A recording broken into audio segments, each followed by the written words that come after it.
Good morning, ladies and gentlemen, and I'm delighted to welcome you to Imagine Africa. Thank you for taking time in your schedules to join us for what I know will be an insightful and entertaining 3.5 hours. In the times we find ourselves, I've reflected on how fortunate we are to be in an industry that can provide solutions to the challenges that businesses face. Our agenda for today includes speakers who will provide insights into trends and perspectives on technology solutions that are in need right now. This is the first time we're running an event that brings together the collaboration of our vendor partners and with an audience across sub-Saharan Africa and beyond. And so I'd like to recognize our partners who have made this possible today. So to the teams from Checkpoint, Cisco, CommScope Ruckus, Microsoft, NetApp, Trend Micro, and Zebra, my sincere thanks to you all for joining us on this journey. There are guest speakers from all our partners and our own leadership at different stages of the agenda today. And we also have a special guest speaker from PwC who will share some overall industry views. And of course, not to be missed is Larry Soffer, the world-renowned mentalist who is guaranteed to blow your mind. And the very platform we're using today is a new way for us to engage. We hope you enjoy the experience as well as the interactions. The first few sessions will take place here in the main virtual auditorium. And throughout the sessions, there'll be an opportunity for you to ask questions, provide feedback, and respond to polls. And we'd love to hear from you. And in the afternoon, there are some breakout sessions, and those will be accessed from the vendor selector link at the top right of your screen. If you're experiencing any delays, a frozen screen, try refresh your browser. The platform's pretty easy to navigate, but should you experience any technical difficulty, just post a question in the chat box and one of the team members will assist you. And of course, lastly, please do complete the survey at the end of the event, because it's really important that we do get your feedback and hear back from you. So on to the show. Our first guest speaker is a gentleman that I'm very proud to call my boss and a friend. David Grant is our president and COO of Westcon International. He's also actually officially on some well-deserved leave, but has stepped away from his family to join us today to update you on our global strategy, our priorities, and our response to COVID-19. So welcome, David. Thank you, Rak. Thank you very much for being here. So thank you, Rak, and good morning to everybody. I have to say that I'm really pleased to be able to take the time to talk to everyone today. I think Rak's point is that for us to have an event to take in all of the countries and the operations across the continent of Africa would actually not even have been thought about in this way probably 6 months ago. So while there's absolutely no doubt that this global pandemic that we currently find ourselves confronted by is taking a huge toll from a human and an economic perspective, it has really the extent of the innovation that we're seeing within our business and with others. So I'm just going to take a little bit of time today to update you on how we've responded and some of the things that we've seen in our business, and hopefully it may give you the opportunity to reflect on your own organisations. Not because we think we've done things any better than other organisations, but we found that by talking to our vendors and our partners, it's helped us drive innovation and really new thinking in our own business. And in fact, this platform that Rak referenced that we've invested in now to really help us try and grow our partner communication has come from the Sub-Saharan Africa team. And clearly one of our areas that has been really impacted commercially is driving some of the strongest innovation that we're seeing in our business.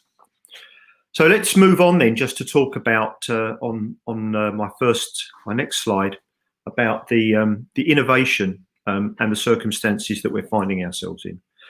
So there's no doubt that we are in uncertain times, but one of the things that we've seen that's really driven our success and the success of our partnerships is really building on those relationships that we've already got.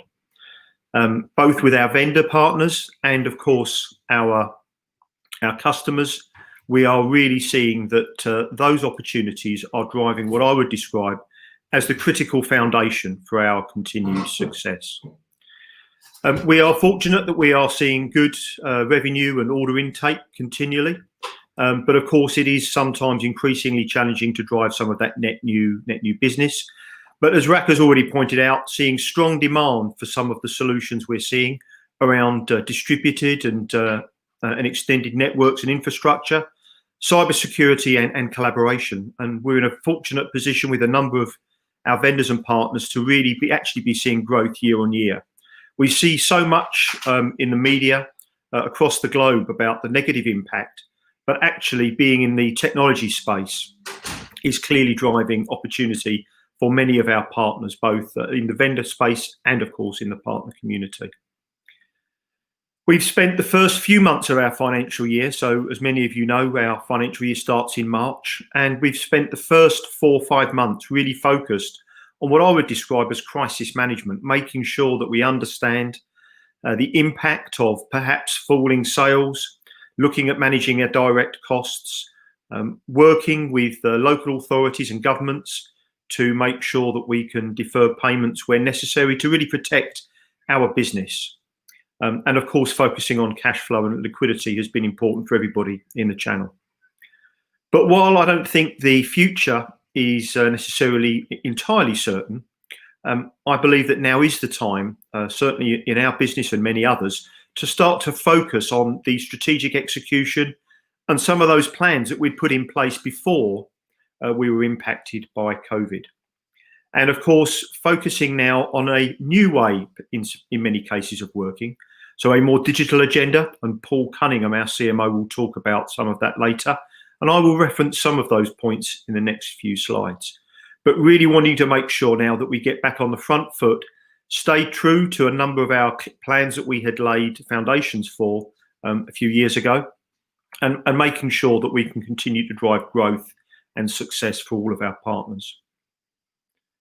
So our goals and strategies were laid out about 18 months ago.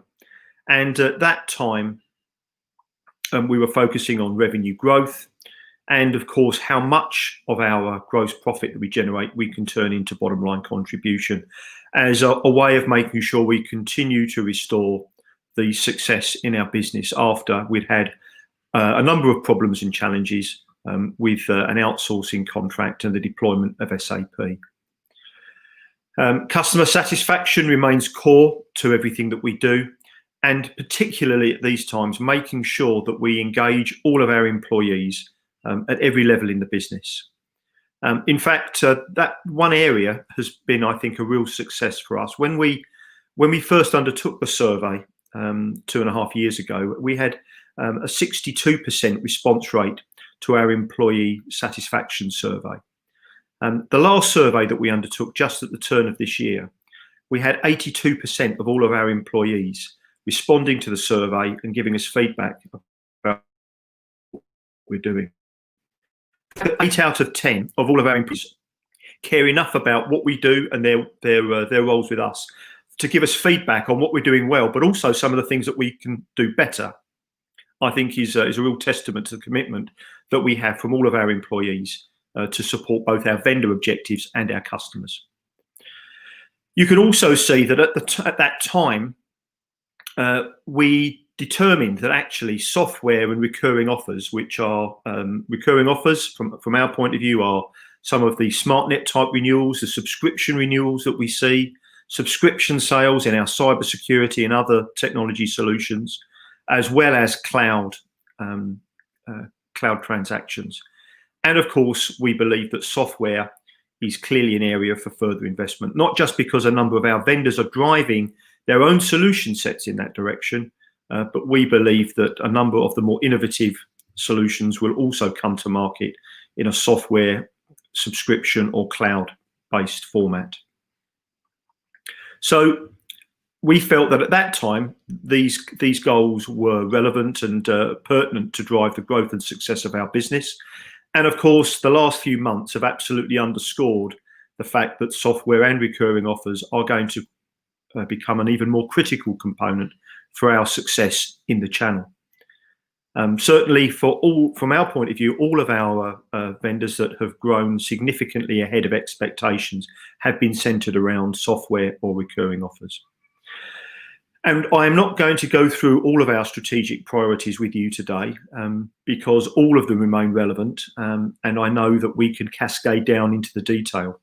But what I am going to call out is that there is no doubt that as we need to start to drive a different normal and a different way of generating opportunities together, transacting effectively, and really stimulating demand in the market, that the digital first and the data-driven segments to our strategic priorities will become increasingly important. And as a consequence of that, we are doubling our investment in those two areas over the coming 18 months to really ensure that we can not only just transact those types of business successfully, but we can stimulate demand, particularly in the solutions lifecycle area, where we can start to see the customer experience sales model becoming more and more relevant as we look to drive subscriptions and then further expansion of the solutions that are deployed. On our next slide, at the start of this year, we called out that there were two real thrusts for us to take our business to the next level. The first one was to drive a much more entrepreneurial approach. Through our SAP and BPO, our outsourcing contract, we'd established large centralized teams in line with that business model. And this entrepreneurial approach is the last step of driving out what we felt was starting to become processes and organizational structures that actually were not working to our benefit. So what you will see from us over the next few months is that we will be driving more and more accountability, and more decision making and more activities much closer to our customers, so that we can really make sure that we remain agile, more responsive. And while initially we thought that that actually may add cost to our business, it's our investments in process automation and systems that are really allowing us to devolve some more responsibility. So the digital transformation that associates that means that you will see increased automation, fewer touches in transactions will make us faster to respond, and I think a more accurate and more timely to process orders and manage transactions business. But the way in which I would like to describe how we end up looking to you is that actually, rather than being a small big business, and big businesses I think are associated with being somewhat more bureaucratic and slower to move and make decisions, I'd like us to be seen as a big small business, so that you can see that we are really making sure that we can respond to your needs very quickly and effectively. So then, in terms of just finishing my section and talking about how we responded to the pandemic, first of all, we will talk about how we responded, how we secured our business, and then how ultimately we make sure we drive a recovery.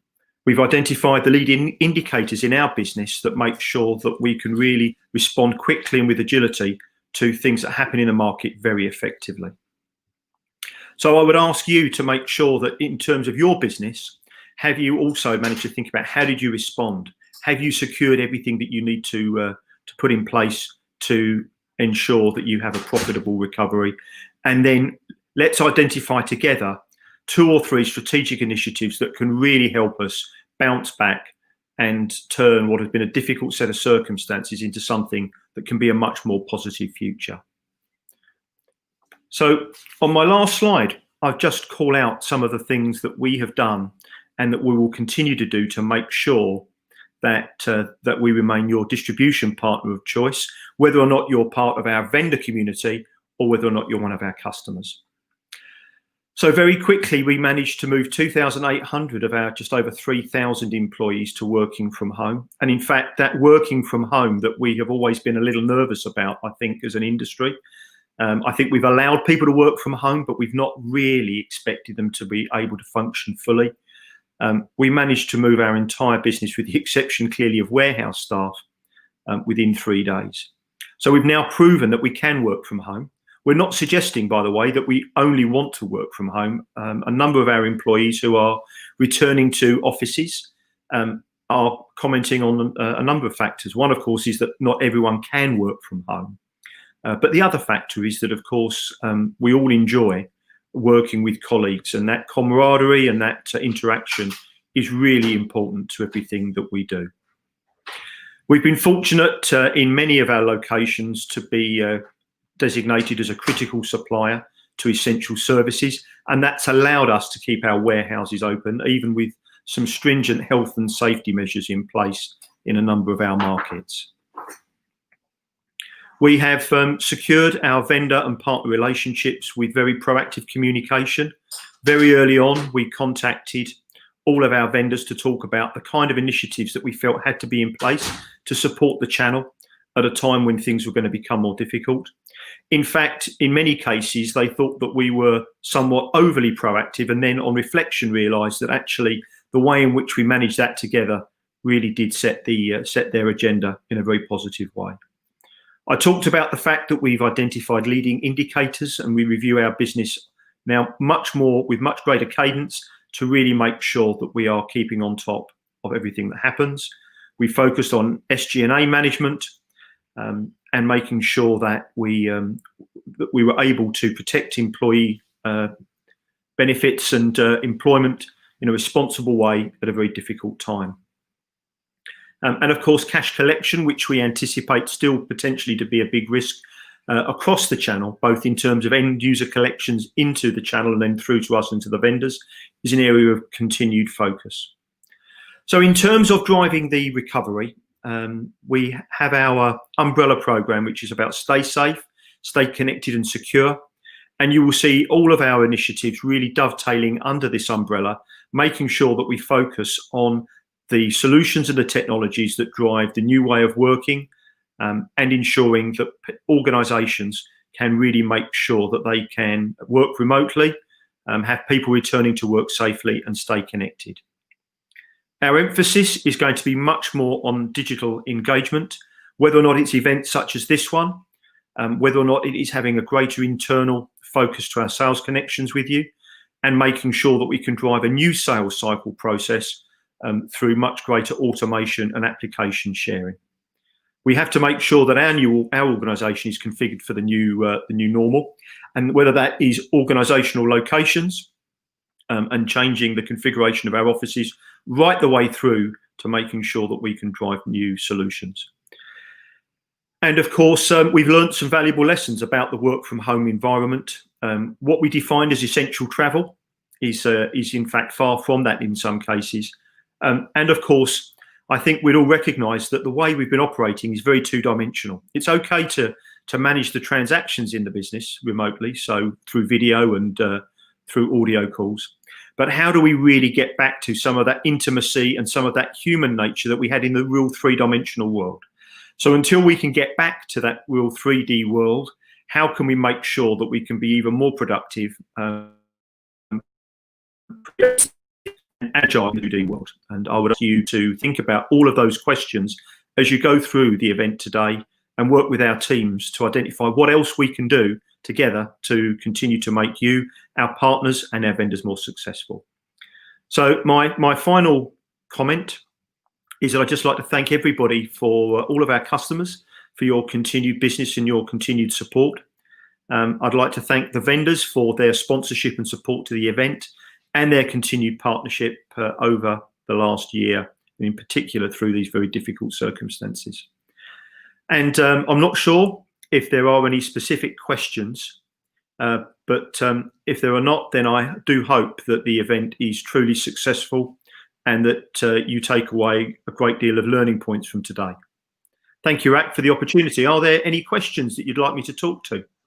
Well, thanks, David. I really appreciate those insights. There's one question which has come through at the moment, and if anybody else has any questions, please post them into the chat. The question is, what's the future and the timelines of enabling e-commerce? I suspect that's probably in relation to maybe our e-commerce platforms and what we're seeing. Maybe just a quick, update on where we are with those. Sure. Okay.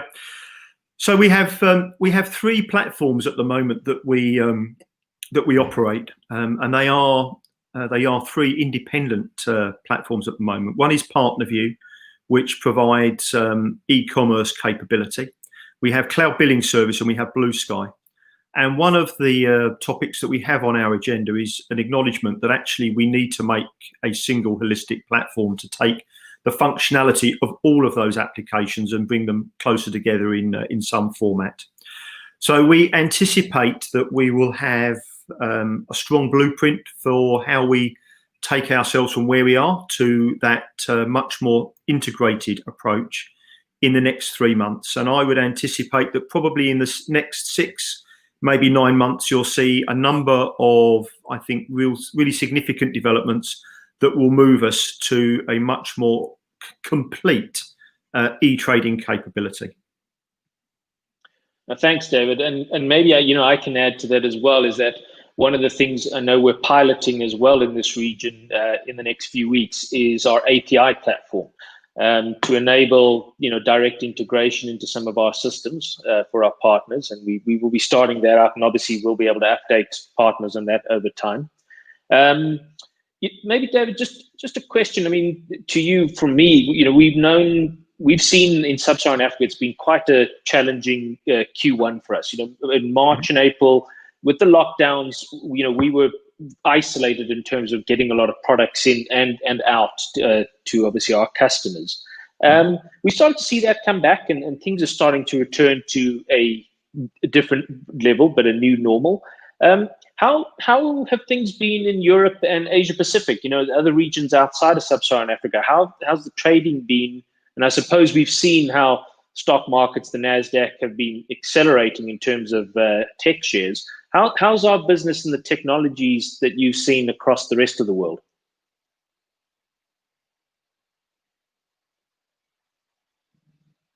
Have we just lost David?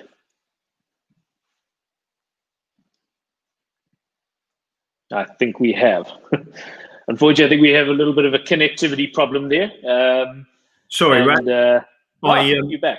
Yeah, I heard your narrative introduction about some of the challenges about getting product in and out, and then I lost you completely, I'm afraid. Sorry. I was asking, we've obviously seen how the Nasdaq and some of the stock markets in terms of tech shares have really been rallying over this time. Which goes back to my point, I think, of how the technology industry has quite a role to play in a difficult space. How have our businesses generally been doing? What sort of trends have we seen in sort of Asia Pacific and across Europe? Okay, so for anyone who follows, so Datatec, our parent company, of course, is a Johannesburg listed business, and the recent earnings announcements were very positive about Westcon International. If I look at our businesses overall, our business with Cisco, we've continued to perform well within the Cisco ecosystem, gaining market share. But I think Cisco would acknowledge that given that their business is primarily still hardware based, they are seeing some struggles at the moment to drive top line revenue growth. Outside of that, we are seeing significant growth in our cybersecurity and our software businesses. So overall, our revenues are up by 7% across the board. Our Sub-Saharan Africa business, as you know, Rak, because you've been doing a great job in driving it, has really outperformed for the last 2 years. And one of the biggest disappointments I think we all feel is that actually COVID has hit your market, I think, more in a more substantial way than some of the other operations, and therefore I think you've had a few setbacks in terms of your continued recovery. Our European business has continued to perform really well, which is great because it's a very large business, and our Asia Pac business has also performed well, particularly in Asia, even though markets like Indonesia and Malaysia have almost technically been closed. I think one of the things that I would flag, though, about how strongly our business is performing is that in the last week, we have managed to conclude and contractually confirm now refinancing for both our Asia Pac and our EMEA businesses from a working capital financing perspective. So at a time when you would think that securing long-term financing would be very difficult because of the uncertainty, we've managed to conclude significantly larger credit lines at significantly cheaper interest rates. And that's a reflection of the recovery and the strength of the business over the last 2.5 years. So I think that those are the kind of indicators that really do underscore how well we're performing. I don't think it's been easy, and I don't think it will be easy anytime soon. But overall, we are, as an organisation, in very good shape, both in terms of revenue growth and improving our profitability, which is not because we're trying to charge more for our solutions, but because we're continuing to grow and managing our costs effectively with the introduction of technology and automation. Great. Thank you, David. And it's been, thanks for the transparency and the insights into our business globally. I think it is, it's a challenging time for the industry out there, but we do have a lot that we can offer. So, David, I just want to thank you very much. It was wonderful to have you join us. Really appreciate you taking time out of your holidays to do that. We'll allow you to get back to your family and have some good rest, and I'm sure we'll be catching up soon. You will. But thank you for being with us today. Okay, thank you, and I hope the event goes really well. Hope it's a great day. I'm sure there will be a lot of learning for everybody. And I just once again want to thank all of our partners for their business and to our vendors for their support. Have a great day. Thank you, Rak. Thank you, David. Okay, ladies and gentlemen, and on to the next part of our agenda for today. And it is my privilege to be able to introduce to you Larry Soffer. Larry is a mentalist who, as I said, he's going to blow your mind, because what he's able to do over a video conference is actually mind-boggling. I've had the privilege of seeing Larry perform a few times, and we really appreciate him being with us today. So Larry, welcome to Imagine Africa, and the stage is yours.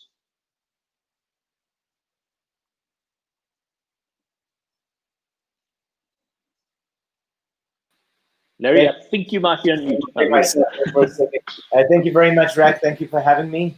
We're going to have a lot of fun here today. And we're going to welcome up some people onto the stage. And I think, just as a teaser, is there going to be a little video? Yes. I think we're going to...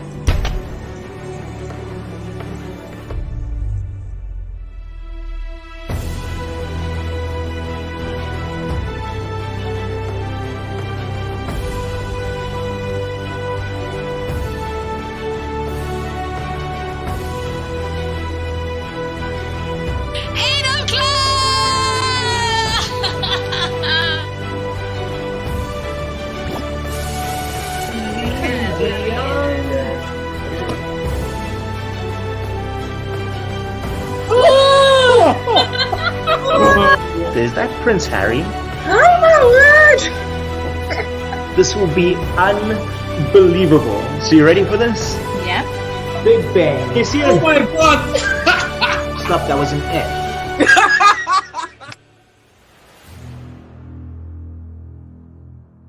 Nice, yo, that's crazy, dude. Whoa.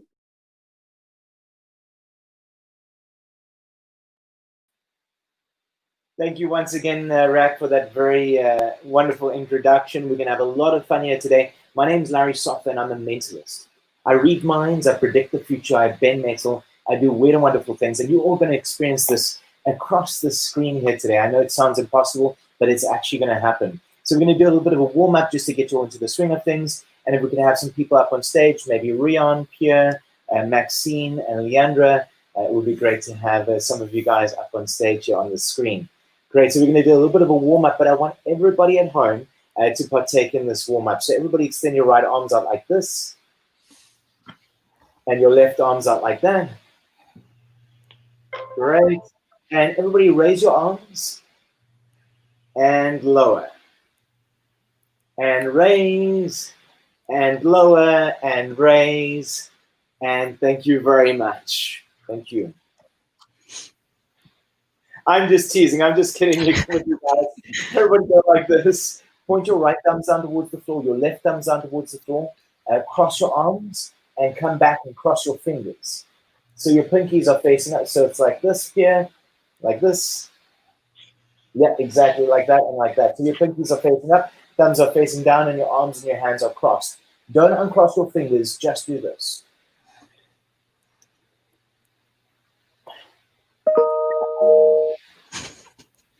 Now that I got you all warmed up, are you ready for the show? Yeah. Oh, yes. Yeah. Great. We're going to have a lot of fun here today. You know, I actually had a dream about you guys. And Maxine, in my dream, you helped me out last night. And you chose a card. I saw which card you chose. This morning, I turned that card upside down in this pack. So if you had to think of a card right now and it had to match that card that's upside down, that would be insane, right? Yeah, definitely. So what card would you think of, Maxine? Queen of Hearts. This is so strange. I have one card that's turned face down in the entire face-up pack. That's one card that's turned face down in the entire face-up pack. Wouldn't it be so weird that if that was the... Yes. Thank you very much. Thank you. So, you know, I actually prepared something very, this was just a little bit of a warm-up because I actually prepared something really special for all of you today. It's something that's got to do with numbers because I know that we're all working with numbers today and we want our stats to go up in all areas of business. So I actually prepared something very special for you guys with numbers here today. And I'm going to show them to you. We've got different numbers over here and I'm just going to mix them up. Okay? And I'm hoping that this is going to work. This is something that I've never done before. It's specially prepared for all of you here today. So, Leandro, would you like to help me out with this? Or maybe Pierre? Pierre, would you like to help me out with this? Yes, we can go for it. Okay, cool. So I'm going to turn the numbers face down, and I'm going to mix them up like this. All right? And I don't want you to see how I'm mixing them up. So I'm going to mix them up here just behind my table here. Okay, and you just tell me where to put which number, and you'll get to see what I mean as we go along. So you're just going to say stop. I'm going to put the numbers down here, and you just say stop, all right? So I'm going to put them right here, and you just say stop. Stop. Over here, do you want this one? Yes. Okay, so this one goes over here, and we've got 8 numbers, so I've got 2 left. You want this one or this one next? The last one. The last one over here. That's cool. And then this one over here. Or do you want to choose another one? No, This one over you can, yes, take that one. Okay, and so now I'm going to touch the numbers, okay? And as I touch the numbers, you just say stop. So this one, Stop. this one over here, Yes. the last one. One back. So to you. Say again. The 1 This one. second to your left, yes. This one. That's Okay, great. So this one goes over here, all right? And then you All just say stop again. Stop. Over here. So this one goes right over here. Again. Stop. This one. Yes. Okay. And so this one goes over here. And then out of these two, do you want them to be exactly like this or do you want them to switch? Swap them around. So this one over here and this last one over here. That's it. Let's see the numbers that you actually created here. So you created 400, and you can see these are all different. You put them in any order that you wanted. This is amazing. Because before the show began, I wrote down something. I wrote down exactly 40075,214. Wow. That's impressive. Yeah. So weird right now. I know that we're in difficult times right now and things really seem upside down. But you know, at Westcon, anything is possible. Let me show you what I mean. Ah. Okay, that is very impressive. Well, thank you very much. You guys were amazing. Give yourselves a huge hand. Awesome, thank you. Well done. Yeah. So I know that it's a little bit difficult to reach across the screen, and that's why I actually prepared this show, why I created this fully interactive online show where I reach across the screen and get into your mind and read what you're thinking. So we're going to try somebody else over here. Leandra, can you help me out with this? Yes, I definitely can. Okay, great. Do you have your cell phone with you? I do. Let me just grab this. I have it with me now. Okay, great. And what kind of cell phone do you have? It's a Huawei P40 Pro. Okay, Huawei. Okay, great. So I want you to go onto your browser, onto your Google Chrome or whatever it is, whatever your internet browser is, and I want you to type in how many articles are there on Wikipedia. I'm going to show you how insanely impossible this next effect is that I'm about to do. How many articles are on Wikipedia? Yes. Okay, do you want the answer? Okay, cool. Once you press search, you should see a website. It should be the first or second website where it describes Wikipedia article count. It may say wiki count. Do you see something like that? Yes, I found it. Okay, great. You can click into that and then show us what it says. Great. Can you see? Yes, so it says there are approximately 6 million articles in the English Wikipedia. Is that as of today? Yes. Perfect. And how many words does it say there are per article? With an average of approximately 1,216 words per article. So 1216, right? Yes. Okay, so 1216 times 6 million, that gives us somewhere between, 7 and 8 billion words on Wikipedia, right? I'll take your word for it. That's totally cool. I want you to scroll down and I want you to visit Wikipedia. Okay. Do you see the link to visit Wikipedia? Great. Yes. And so I'm going to read your mind on one of these 7 to 8 billion words right now. And that's how insanely impossible this next effect is that I'm about to do, Leandra. Okay. So before you think of a word, I want you to think of a childhood memory. And obviously try to shrink it down to making it a full sentence into maybe 1 or 2 words or something like that. Okay. Okay, cool. And now I want you to go into the little magnifying glass. You see that? Yeah. And then type in your childhood memory and then press search. Let me know when you've got it.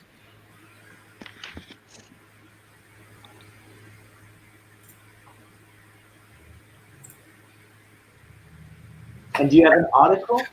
No, I don't have an article. Okay, could you delete every single letter? Delete every single letter, and maybe make it even shorter, like say something like swimming or running or something like that. That way you know you'll definitely get an article. Okay. So a single letter, and then make it like a single word. That way you know you'll definitely get something. Okay. Have you got something? I did. Great. So I want you to scroll down through your article, and right now I want you to think of a random word, a word with more than 6 or 7 letters, but make sure it's totally disrelated to the childhood memory that you were thinking of. So it's a totally random word.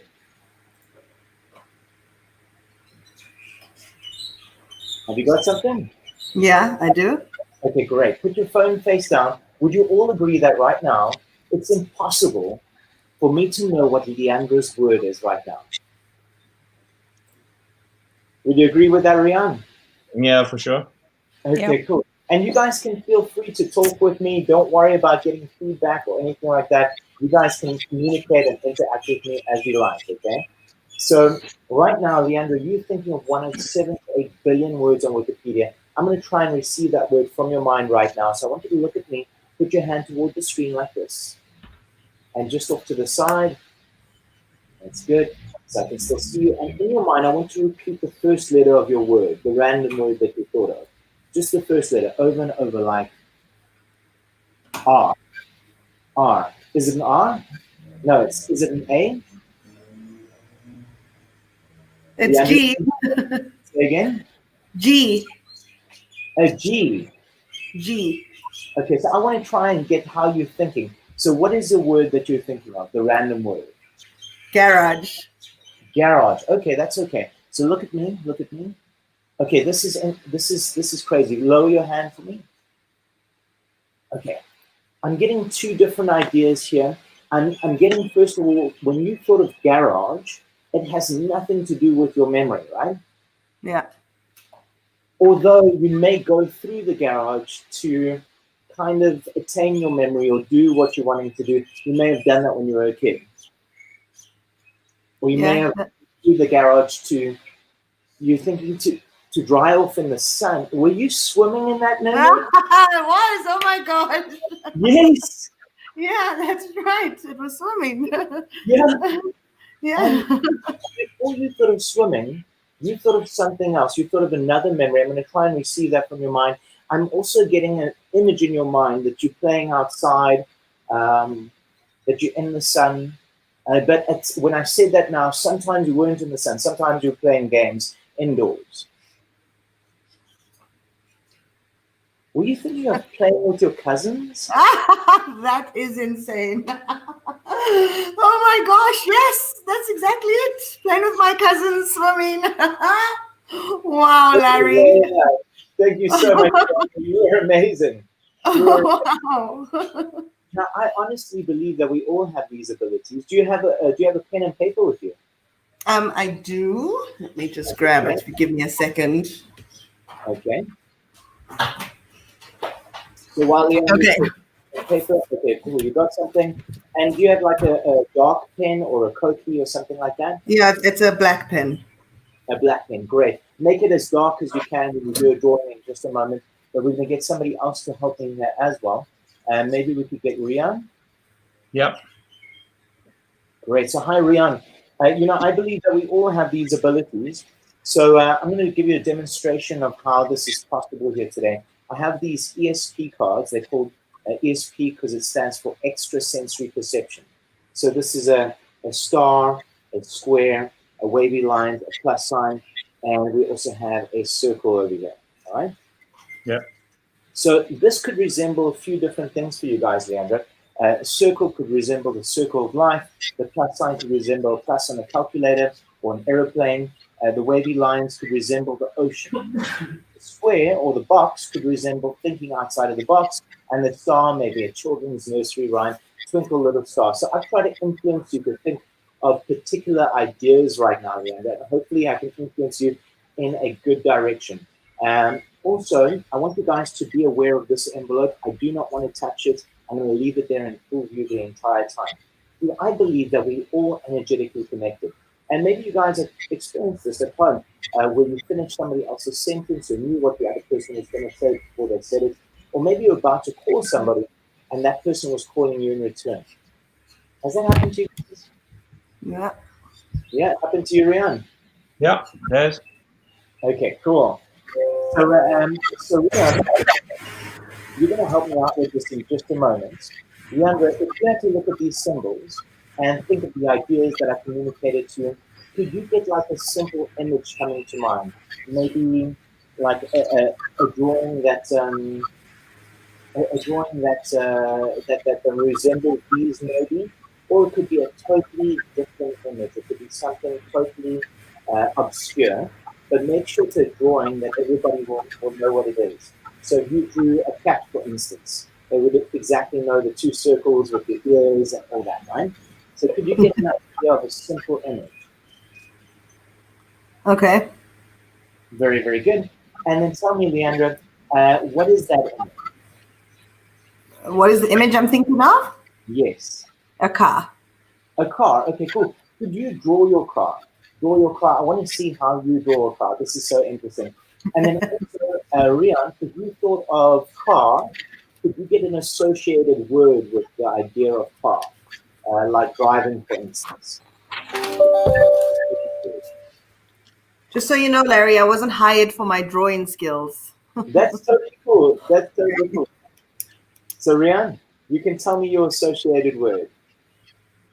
Rally. Rally. Okay, cool. Now I want you to change your mind to another word, Ria.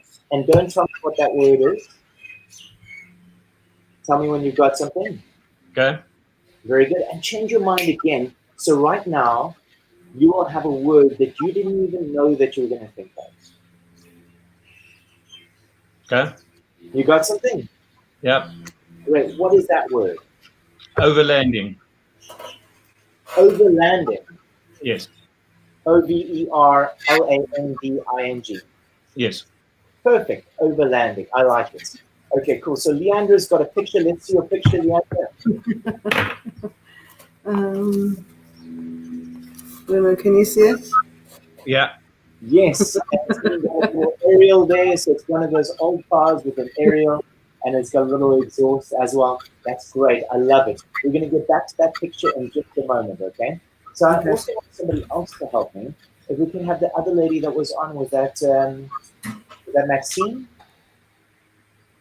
Yes, so Maxine, you're going to help me out here. I have some duplicate cards. These are the same as these, and they match these, obviously. So we have a star, a square, a wavy line, a plus sign, and a circle. And you're going to tell me how to match it. So I want you to close your eyes right now. And I want you to imagine yourself walking down a path. And Maxine, the path is starting to sway and bend, and you're just becoming more and more relaxed. You hear the river around you. You're walking around a path around the river, and you see the colors green and blue in your mind. Maxine, open up your eyes.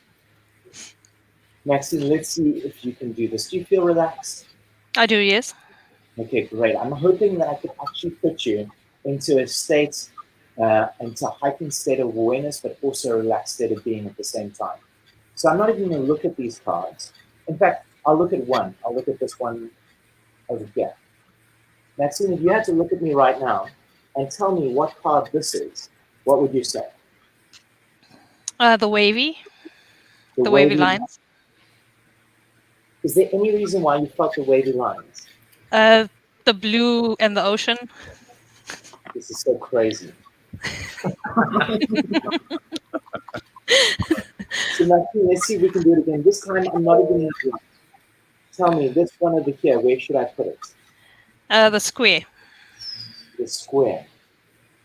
Maxine, do you want to change your mind, or are you happy? Happy? You're happy with the mind you have? Yes. Good. Maxine, once again, you're absolutely right. Maxine, I'm just going to help you out for a little bit. I'm going to take this one, and I'm going to put it off to the side just over here, okay? I'm going to put it right over here. I think that one is going to be the one that you leave open last. So last two, where do you want me to place them?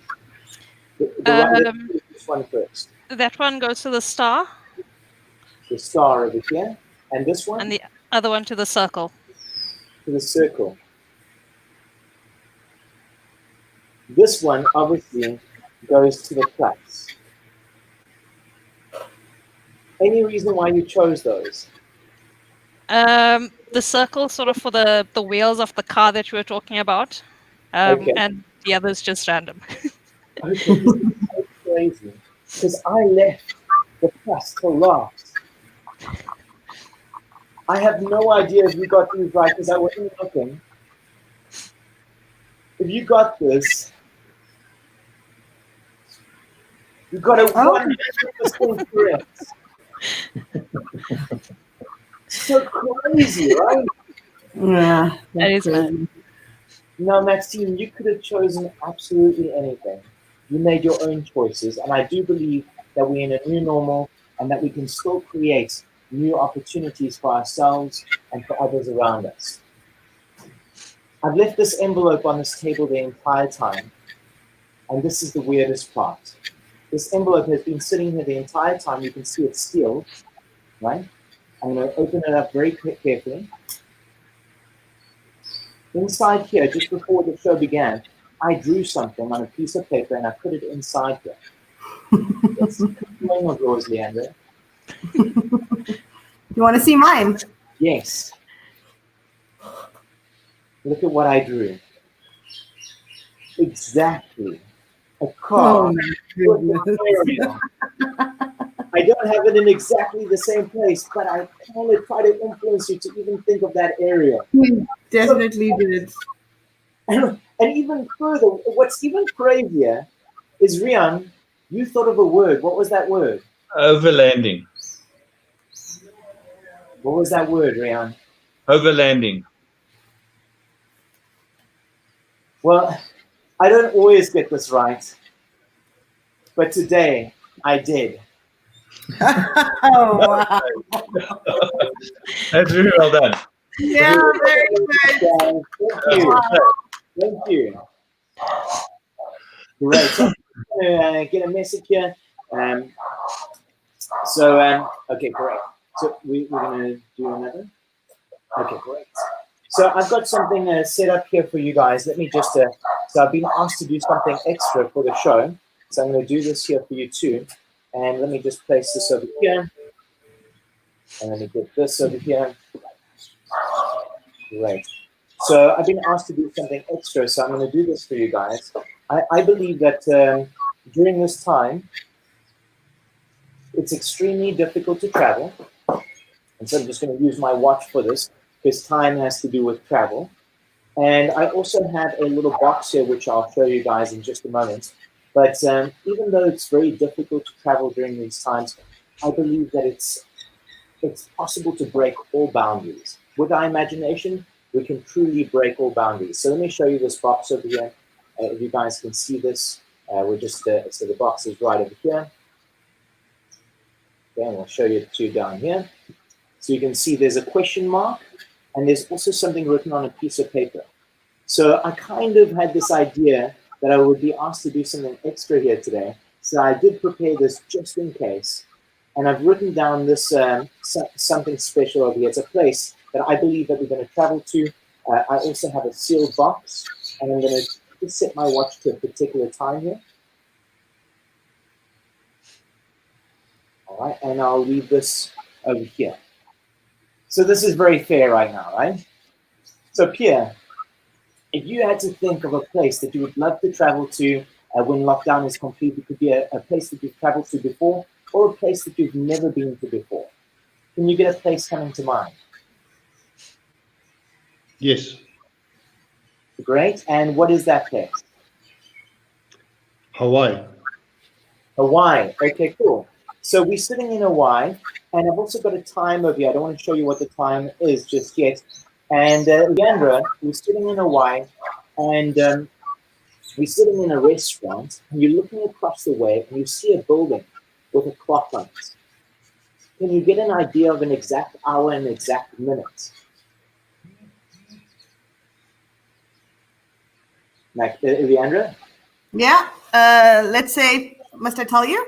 Yeah, what is the hour on the clock? 5 p.m. 5, okay. And what is the exact minutes? 10 past 5. So 10 minutes past 5 o'clock. 10 minutes past 5, right? There's Yeah. no way I could have known that you were going to say that. But before I started, I set my watch to exactly. No way. Crazy, right? Andrew, Yeah, I'm worried crazy. now. I will seriously become worried. And what's even crazier is, Pierre, we've never met before, right? We haven't, And no. you chose a place. This box has been sealed here the entire time. I wrote down something on this piece of paper. In fact, I wrote down exactly. Oh, wow. No way. Yeah, wow. That's so crazy. No ways. Okay. You guys were super awesome. I've got one last special thing for all of you guys. You know, I had a dream about you, and in my dream, you were all standing here like this in front of me, and this weird kind of scenario happened in my dream, and I want to tell you about it. In fact, you guys are going to help me recreate that dream here today. I'll tell you about what happened in my dream. Somebody tried to take over the world. It was kind of very weird, almost like a weird situation like we're experiencing right now. And there was a superhero that came to save the day. And like in all good stories, there was love involved. So not only did he save us, but he saved the love of his life. So, Rian, you're going to choose our super villain.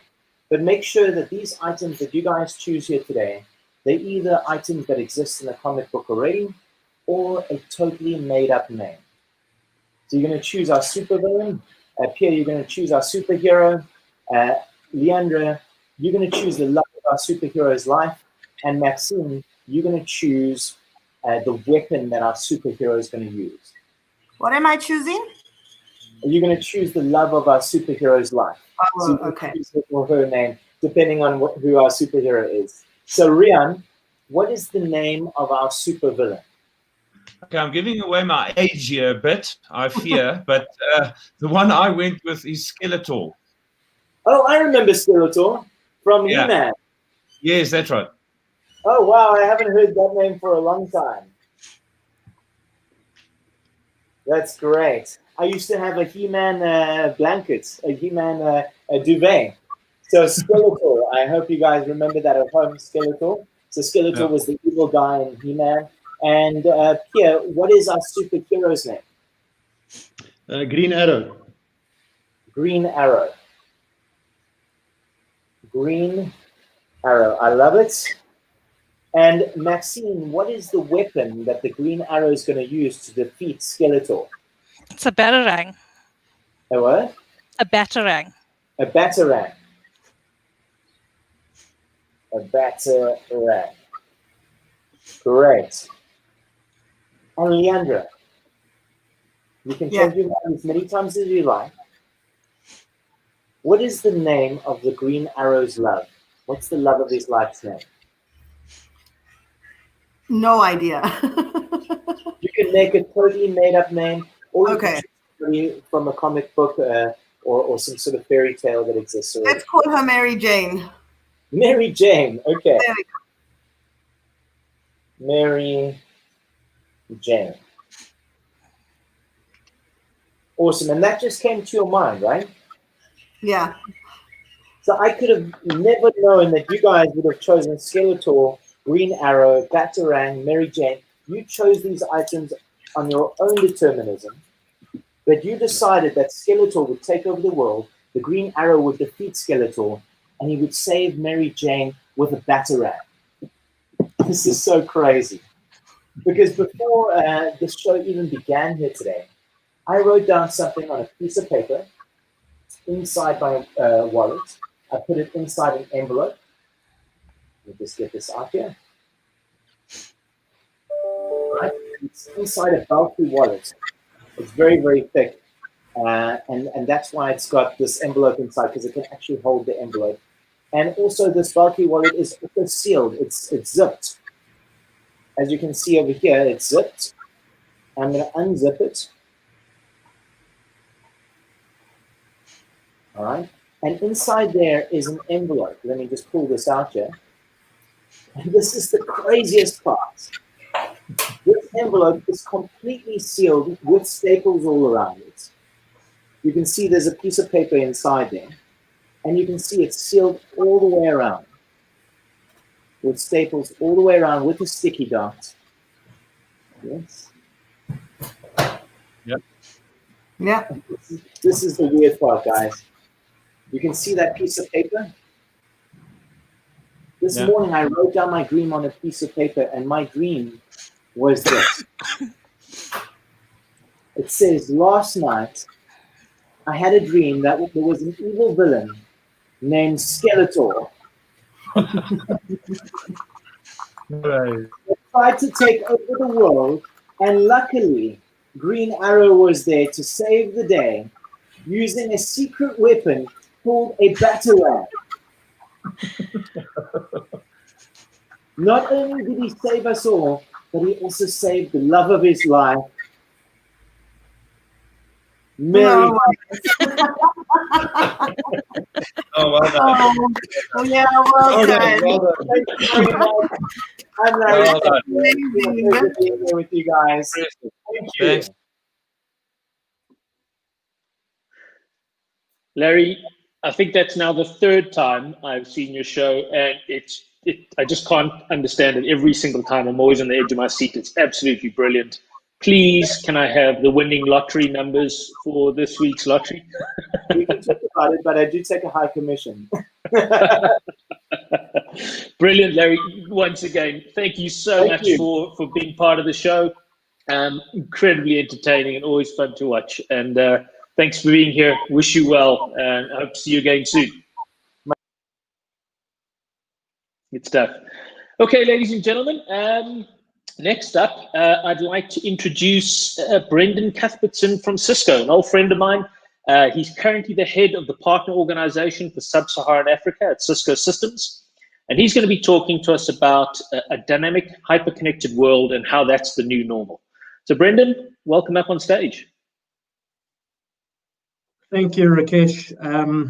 And thank you for having me to yourself and the Comstore and Westcon team. As you know, Comstore and Westcon are a critical global partner of ours, one of our biggest distributors globally. We couldn't be the company that we are across the Africa region if it wasn't for partnerships with Comstore. So thank you for having us, and looking forward to an exciting year as we've just gone through our financial year end, which I know you are fully aware of and have been supporting us. Today, I am going to ask the question is, are we moving to a human cloud? And I think we are all, we've seen this world is changing at a rapid pace. And, we've talked many times about businesses moving to a cloud technology base, but I think this remote working and a lot of people starting to work from home environments really is changing the way that we work and the way we operate and what we're used to. And I think there's no right or wrong answers right now. We are in the midst of it, and it's going to evolve as we go along.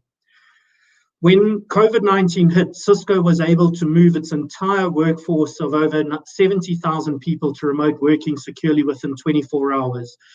Many of our customers were able to move their workforces to remote working also within a 24-hour base, especially customers that had a Cisco end-to-end environment.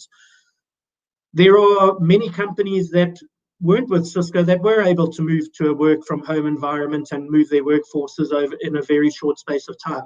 However, I think what this did for us is this created, this worked in a crisis stage that we were at. However, it's not sustainable if you're not secure. And I think a lot of what our customers have done is they've gone and a lot of customers out there have had to move to this remote working, and they've leveraged a lot of applications out there that might not have the security level that an enterprise needs. And although it helped them during the course of the lockdown, it is not sustainable. And I think that's something that companies are going to need to start looking at very carefully. So a big part of what we're going to be talking about today, and I would also encourage you to, after the sessions, to go and join the Cisco session where you'll get to get to hear from Greg Griesel, who's in our security BU, and he will talk around the moves that Cisco is making in this space. People are calling it the new normal. But ultimately, is it the new normal, or was it just a different way of working? The real normal today is a hyper-connected world that is bringing applications and people together in a secure environment, working from anywhere, off any device, ubiquity of experience for everyone, everywhere. That is going to be the critical thing moving.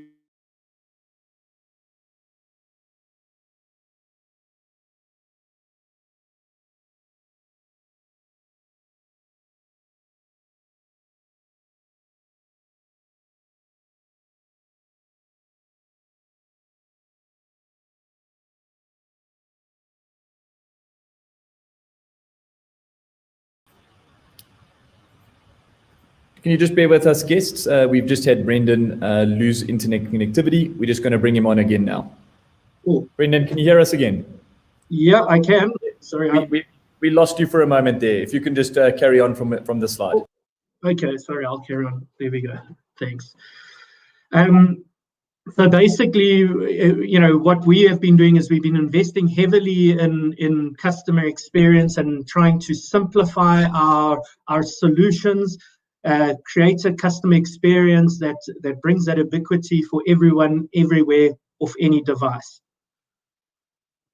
Often we struggle to see things when they are right in front of us. And digressing out of the technology discussion, I've given an example here. As you can see, the Loch Ness Monster. I think we've all heard about the Loch Ness Monster. We've all seen many stories about the Loch Ness Monster, and these are some of the most iconic images that have been shared in the press and globally as proof of the Loch Ness Monster. Always blurry pictures, but ultimately most of us didn't see this image was actually an image of a dog swimming towards a camera, a Labrador swimming towards a camera with a stick in its mouth. That might give you a bit more of a clear view. And it's very easy as human beings, when we see something, our mind gets set that is the way the world looks, and we stick with it. And it's very hard to pull ourselves away and start seeing the world in a different way. Something else that the world, a lot of people and most people never saw coming was the .com crash and Y2K. Now, if you look at this is a graph of the NASDAQ composite. As on the right, you can see the top 10 NASDAQ, the top 10 companies in the NASDAQ composite by market cap. And it's a very much a technology-based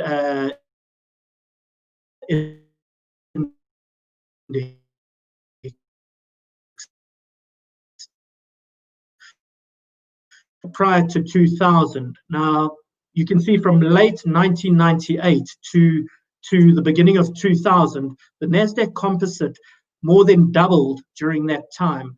And straight after 2000, there was a massive crash that we all know as the .com crash.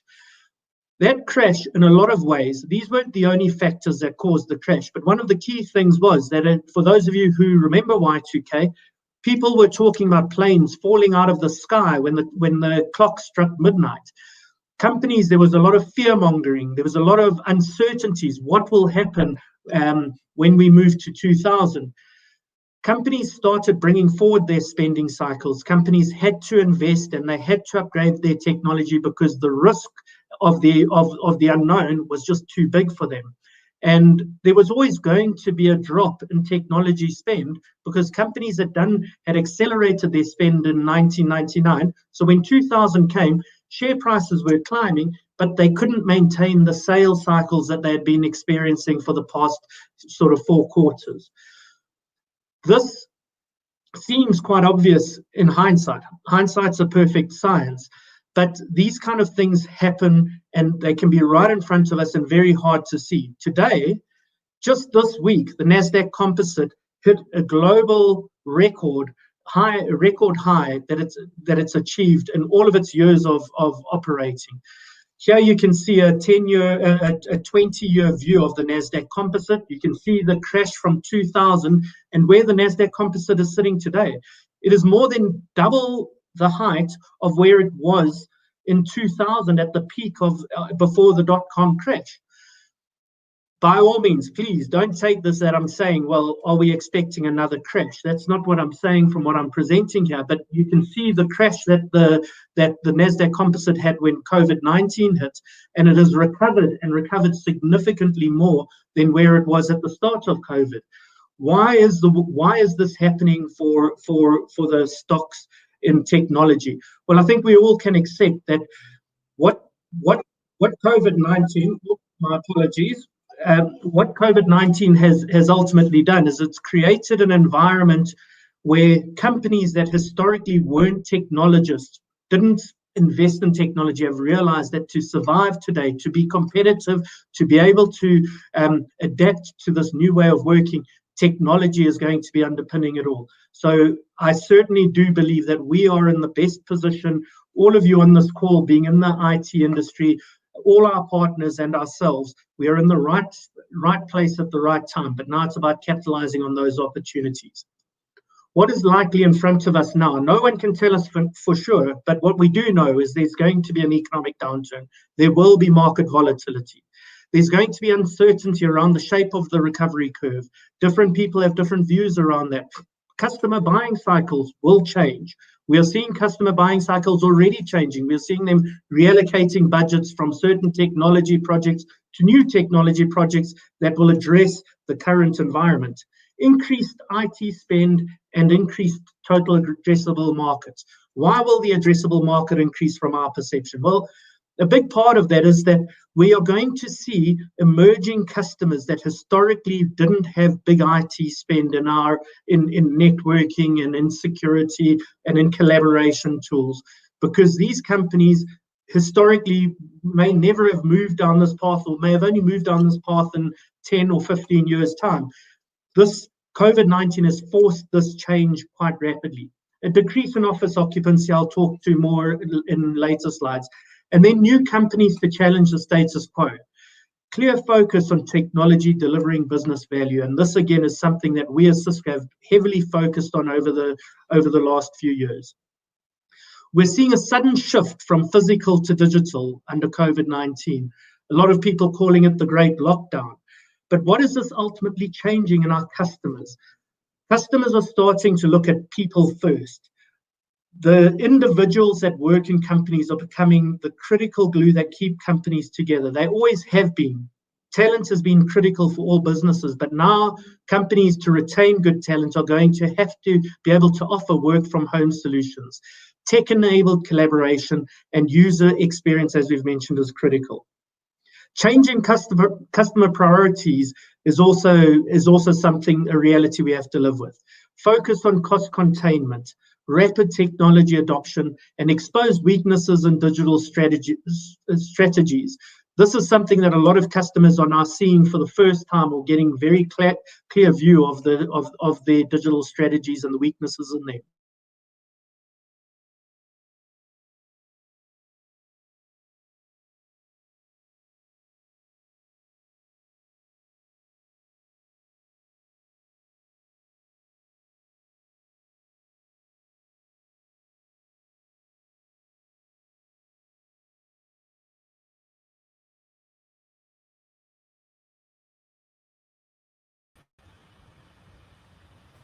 Folks, just hold on. Looks like Brendan's lost connectivity again. I'm going to pull him back in. Brendan, you back? Sorry, we lost you for the last 5-6 seconds. Sorry, my apologies. I even took this at the office. I'm not sure why we are having such a bad connectivity. As I was saying, that 95% of organizations have changed their technology priorities due to COVID-19. 88% of technologists say digital customer experience is now a priority, and zero trust security everywhere. This is such a huge focus from Cisco moving forward. Every business out there, whether you're a small or a large enterprise, security is now becoming a priority.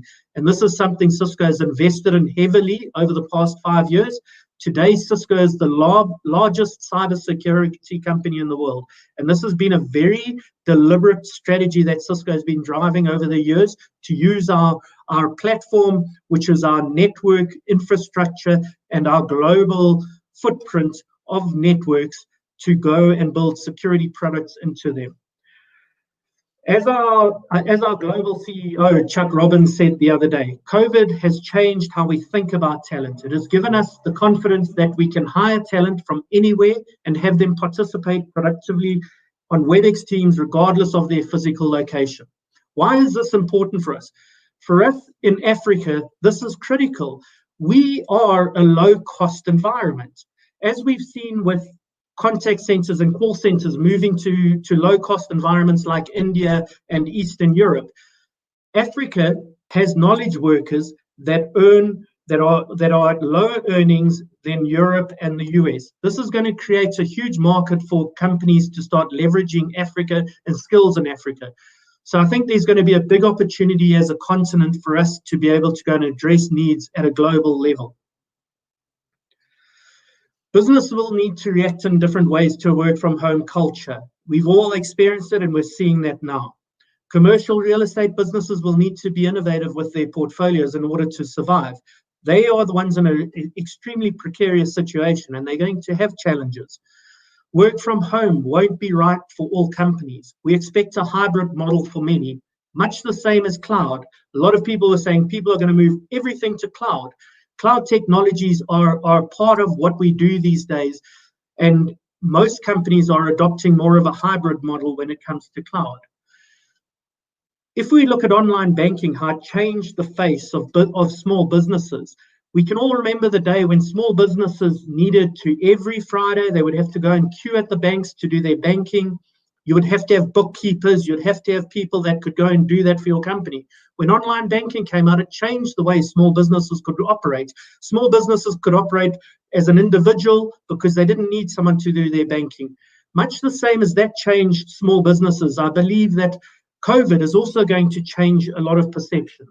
Many small businesses have had offices to gain credibility and talk to small businesses. A lot of the times they say you need an office, otherwise people won't deal with you. COVID-19 has changed that perception. Large enterprises are reevaluating their commercial real estate footprint and their talent acquisition strategies.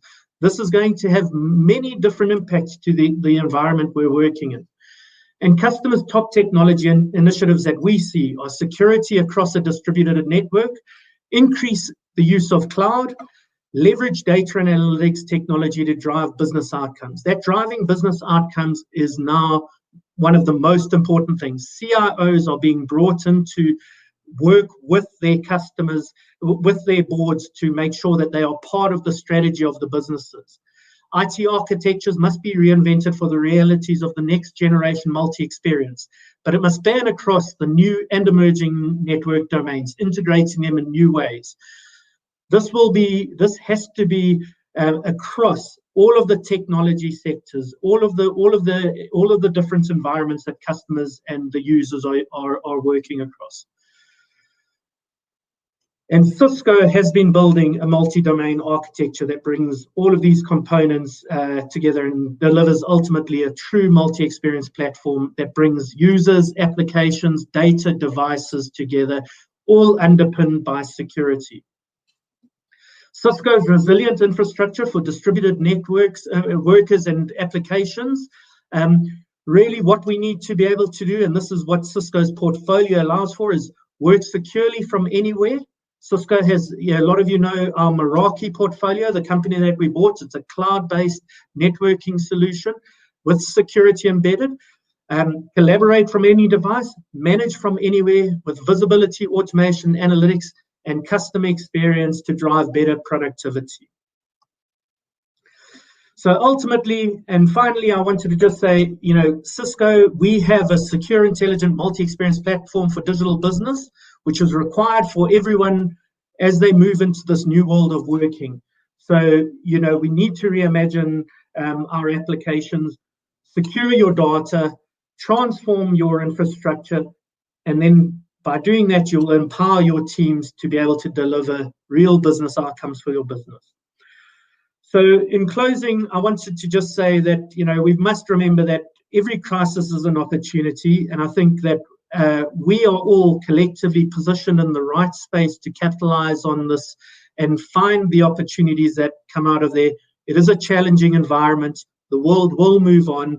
We are just well positioned to be at the forefront of this change that the world is going through. So I thank you for your time, and I thank the Westcon Comstor team for having us here. Thank you. Thanks, Brendan.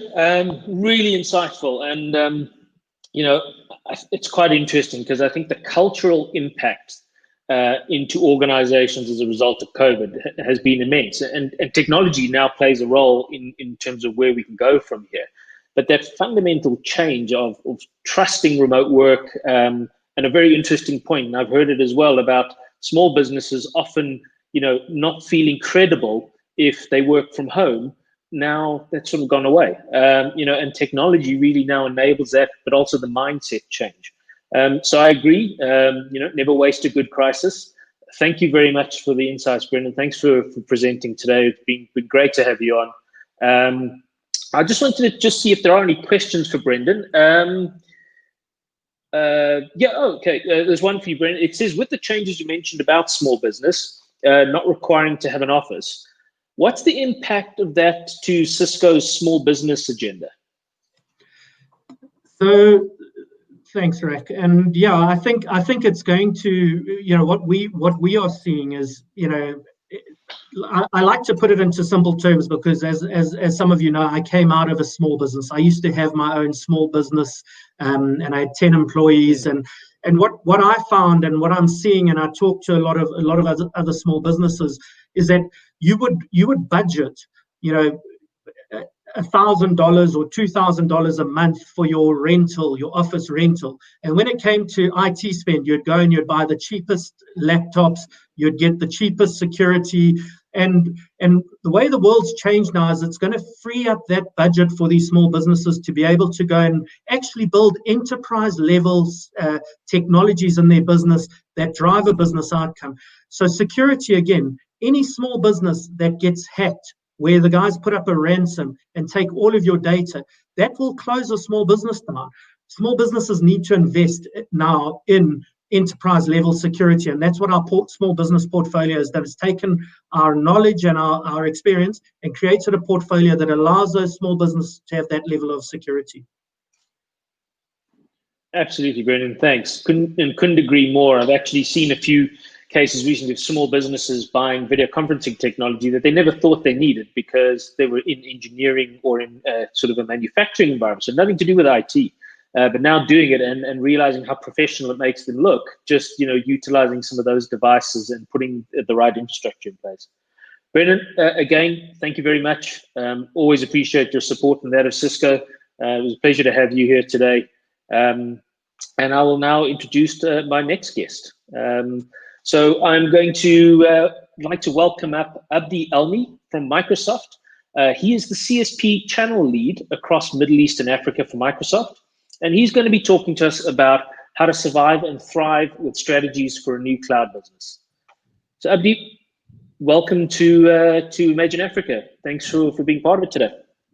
Excellent. Thank you very much. And thanks to Westcon giving me the opportunity to present today. When I was given this subject, how to survive in this transforming, industry and actually be profitable growth is quite interesting for me.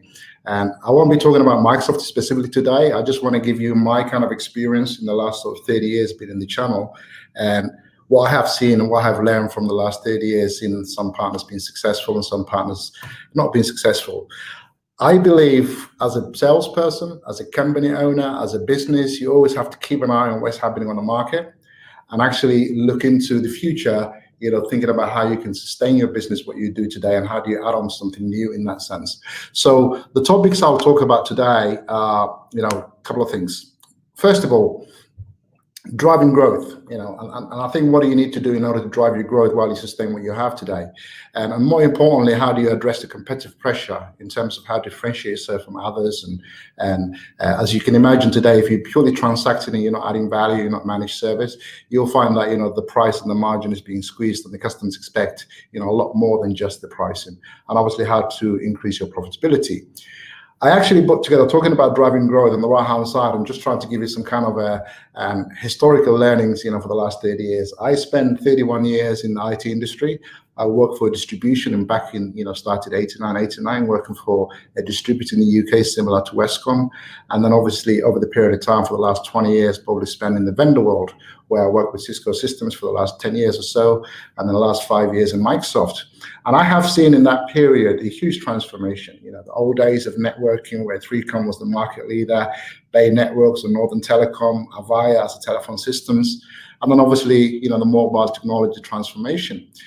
One of the things I'll say to all the partners when they ask you the question, how do I survive and how do, first of all, while we focus in selling and doing what we do today and to earn a living and do this stuff, you really need to keep an eye on the industry and what's happening on the market. And you have to make a bet. Sometimes it could be the right bet, sometimes it could be the wrong bet, but you have to be always innovating and looking, what's happening in the market. Give you an example, I remember back in the 90s, where Nortel Techwork and the Cisco Systems today were the same kind of a value, $18 billion at that time, I believe. Both had a great products and on the great market. It's all about the vision of the vendors, where they go and what's happening on the market. And, Bay Networks or Avaya, IP telephony, they were market leader, let's say IP telephony, before the convergence of voice and data. And then you have seen that, kind of convergency. Some of the partners, some of the businesses who didn't transform from BBX technology, and they really continued dealing with the BBX and kind of an on-prem kind of a telephony system rather than do the convergency, really fail. And I have seen loads of partners who didn't move quick enough and fast enough, and they actually missed that. And then obviously I've seen some of the partners who were just pure data guys, you know, selling Cisco systems, switching and routing, and eventually realized there's an opportunity for the convergence. And what they did was just add on a voice element in the IP telephony world, so they've been successful. And today, if you look back historically, you know, Nortel Networks is filed for Chapter 11, and Avaya, I don't recall where they are today, but again, they have lost huge amount of business in terms of BBX kind of technology focus to the transformation to the IP telephony. And I think they're well done Cisco Systems for doing a great job in terms of the IP telephony world. And if you look at the mobile industry, Nokia had the best phones in the world, as you remember. And even back then, BlackBerry was the first customer-based, you know, business-based technology for emails. But one thing they didn't realize is really looking into kind of how the technologies moved on, and people are looking for their smart technology, smartphones, and they like that. And that's where Apple really did a super job in terms of transforming. They knew that, you know, email for business is very important, but they realized we all actually, as a business people, are consumers as well. And when they integrated that kind of a smart technology, you have seen the transformation of, you know, BlackBerry, who would have thought will never be our business, will never been leading, you know, telephone, business telephone has moved on. And then if you look at it today, I think people are talking about cloud and digital transformation. And I got to be honest with you, you know, if you go to AWS, they will tell you we have the best public cloud. If you go to Google, they will tell you the same, or same as Microsoft. So again, as a partner, you need to really look into and see what the technology moves are, and then make a decision who you're going to bet in that sense and moving forward. I have read a couple of years ago an article, someone mentioned, if you're not in the cloud, you're not in business, you know, and that's a really good article. And actually at that time, they were advertising for cloud solution architect. And as you know that today, there was thousands of roles of unfilled roles. So there's a demand for CSA or cloud solution architect today. So if I was an engineer today, I would definitely think about how I become a CSA cloud solution architect, because the demand is so high. And that tells you enterprise has already moved onto the cloud, and SMB and mid-market will be the next wave moving into that world. So my message really from this perspective in terms of driving growth is, number one, you need to enter new market if you're not doing cloud today, and cloud should be your kind of focus.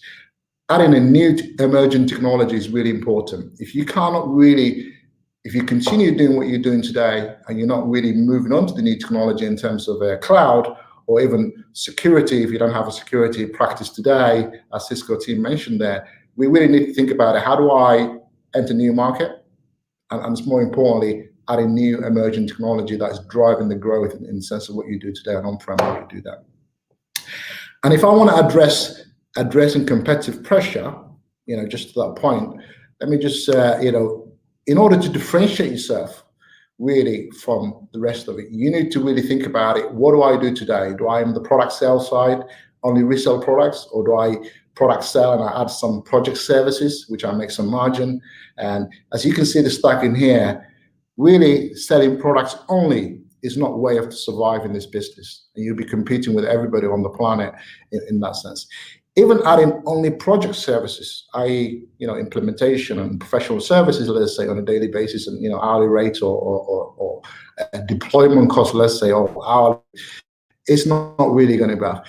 You start thinking really, how do you do managed service, you know, in terms of fully managing the customer? Not only do you provide license and cloud and public, but actually you manage that customer's infrastructure, where that is hybrid solution they have on-prem as well as a cloud, but actually offering managed service where you charge for managing the whole infrastructure in terms of support and providing some kind of value on lifecycle management is really, really crucial in that sense.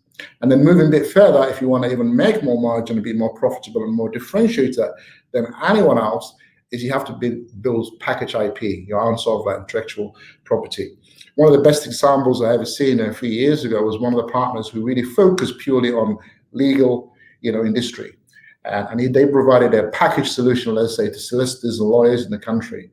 They actually have a Cisco IP telephony, which they created, you know, as the IP telephony. They integrated some kind of voice recording, They integrated with Office 365, can track, in terms of the data with the CRM.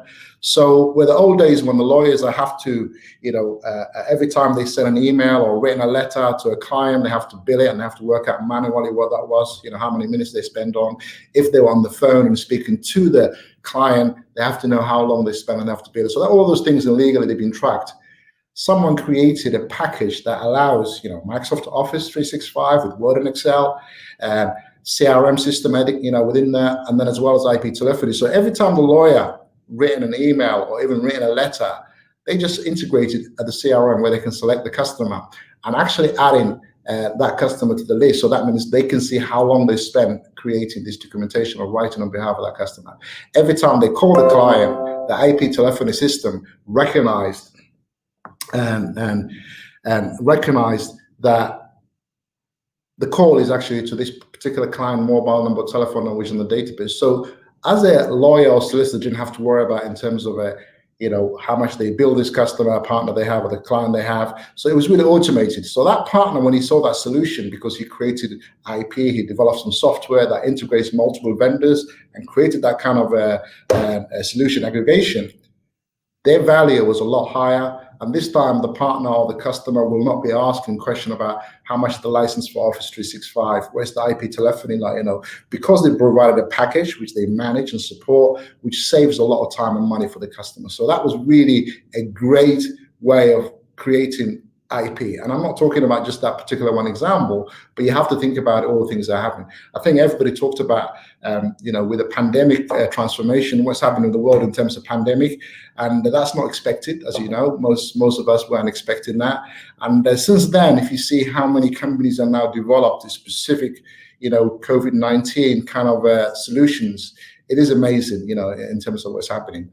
If you're not today thinking about, remote office worker, Windows Virtual Desktop, Teams as a kind of or even WebEx or even Zoom, kind of a business collaboration, and then you really not start thinking about it, because what's happening today is that moving on to working from home and being remote worker requires a different kind of skill set, different kind of solutions. And it's amazing how many partners we have today who actually built a specific software they can add on to Teams. They can even integrate Teams with, some IP telephony solutions. So you have a desk phone, on top of that with a Teams, in that sense. So for me, I would say, think about it if you want to be profitable, if you want to survive, to really differentiate yourself from others in terms of adding value. And I think managed services is really the key to see that. Now, moving on to our next slide. As I mentioned earlier, there's 4 pillars to modern partners. If you want to go to AKA/MS and /modern partner, you will find a lot of documentation from Microsoft to show you how you can differentiate yourself from others. So differentiating, standing out from the rest of the partners in the channel, which is really key priority. That's very important. So again, having a look in what do you offer to everyone else in terms of what you sell. If we're all selling a license, if you're all selling Office 365, we're all selling public cloud and Azure, that is something which based on price, and everybody's going to go for the cheapest price. But if you have something value in terms of managed service and add-ons and what you can do, so you really need to stand out from that perspective. And then modernizing sales and marketing and understanding how we work today. How we sold 10 years ago, 20 years ago is totally different today. Digital marketing and digital optimization is one of the biggest things. So again, you have to think about how do you modernize your sales and marketing model. And optimizing your operation is another key one. Think about it, CSP or Cloud Solution Provider Program, which is Westcon is part of that. They have a platforms that allows you, to automate how your customers actually buy license from you. On top of that, they have the opportunity to give you a multi-vendor, on a one platform. So whether you buy a Cisco security or technology, or even other security, other vendors within the ecosystem, to bring that all together into that. And then delivering customer lifetime value for me is really important, because selling products and coming to renewal every year and seeing your customers say, hey, we have renewed this kind of contract, the customer is always going to ask, what have you done for me for the last 12 months in order to renew this kind of license or these things? So if you're not really offering the customer a value, a lifetime value in terms of managing them, offering something valuable all the way through the year before the renewal comes in for the next year. And building recurring revenue is very important in that sense. So again, building that recurring revenue is very, very important from that perspective. I think we're running out of time, but just to give you quickly path value to path, for me, I would say people is always very important. So enabling your team in your company in order to be the new technology, understand how the transformation is happening. If you look at the pandemic today, do they understand what's required to be a remote worker, what the solutions that are available, what we can offer, and start building your team as as a leader of the business, or yourself as a salesperson to understand the technology on cloud is very, very important. Folks, obviously creating customer demand is another thing. So, having a product solutions without demand is not there. And so selling something and creating demand generation in the new world of digital is going to be the new thing. And then more importantly, managing that life cycle management for me. So for me, if I have to summarize in terms of what do you need to do? Number one, in order to drive growth, you have to really enter new market, and you have to enter adding new emerging technology to your systems. Secondly, if you want to differentiate yourself in terms of the pressure of the competition on the market, you really need to build the value add in terms of managed service or IP you can add on, and think about solutions you can build outside of what you have today. All the products we have today, whether that's cloud-based, Azure, or whether it's Modern Workplace or Dynamics in our CRM system. Think about how you can wrap around something within that and actually think and differentiate yourself from that perspective. And again, in order to be profitable, you have to save costs. So what technology and e-commerce and platforms Westcon and our partners provide, that will help you go to market a lot faster without investing in developing new technology. So having a platform and then doing that's very important. So for me, I would say, really, that is what I want to cover, rather than specifically talking about Microsoft specific products. As you all know that today, we are a partner-led business. If I differentiate myself from anyone else, whether you're thinking of Google or AWS or anyone else, I think Microsoft has always been a partner-led business. We don't only just offer a cloud solution, we offer a lot more than just the cloud. We have the technology, all our Active Directory security runs on Microsoft technology. All our productivity we use every day, sending emails, is all about on that. So my advice will be focus, change your strategy in terms of the long term. And if you're not in the cloud today, think about how you can be in the cloud and benefit from that perspective. Thank you for your time, and I'll be happy to answer any questions you have. Thank you very much, Abdi. Really insightful. I have to comment that on that very first slide you had, there were some logos there that I haven't seen in quite a while, and I do remember them as well. But great positioning of the journey, that we and all of us in the industry sort of find ourselves on, and also specifically how the technologies can help us change and add real business value. I think David might have mentioned before, I think Brendan mentioned it as well, but we, as an industry, we often talk about business value, but we're now being really, really forced to make sure that we can put our money where our mouth is, and that the technologies can deliver real business benefits. So thank you very much. There are a couple of questions. If you wouldn't mind, I'm just going to have a look. So, and I don't know, I'm assuming this one is you, but it says, we've built a culture of giving a lot away for free since the pandemic. Aligned with vendor channeled offers. How do we track and motivate conversion to revenue generating opportunities? So what would you, it's quite an open question, and it's a great question. I just how would you see that playing out? No, I totally agree. And I think if you look at it, what we, the response to COVID-19, we made our office, top of the office premium solutions, been in trial for the next 6 months. And Teams, again, is another requirement. I think this is a response in terms of the emergency and what's required. But let's not forget, the more trials you adopt and deploy, more opportunity to convert those business later on. So for me, the way I look at it is that what you know and what you use today is going to be what you learn. I mean, I always say people tell what they know and people use what they know. So giving the trials to the customer, and the more trials you implement, the good percentage business. So that's net new business for you. So all of those customers who really don't want to transform to the cloud today, never considered, cloud solutions, give them the trials we have today, which is basically a short period of time.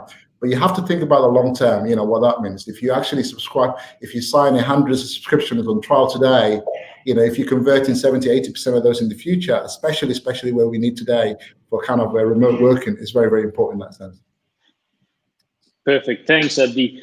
There's another question, more technical. Does Microsoft provide inter-cloud capability, i.e. sharing my workloads across multiple public clouds? And do you believe this can be a key value proposition for a managed service provider?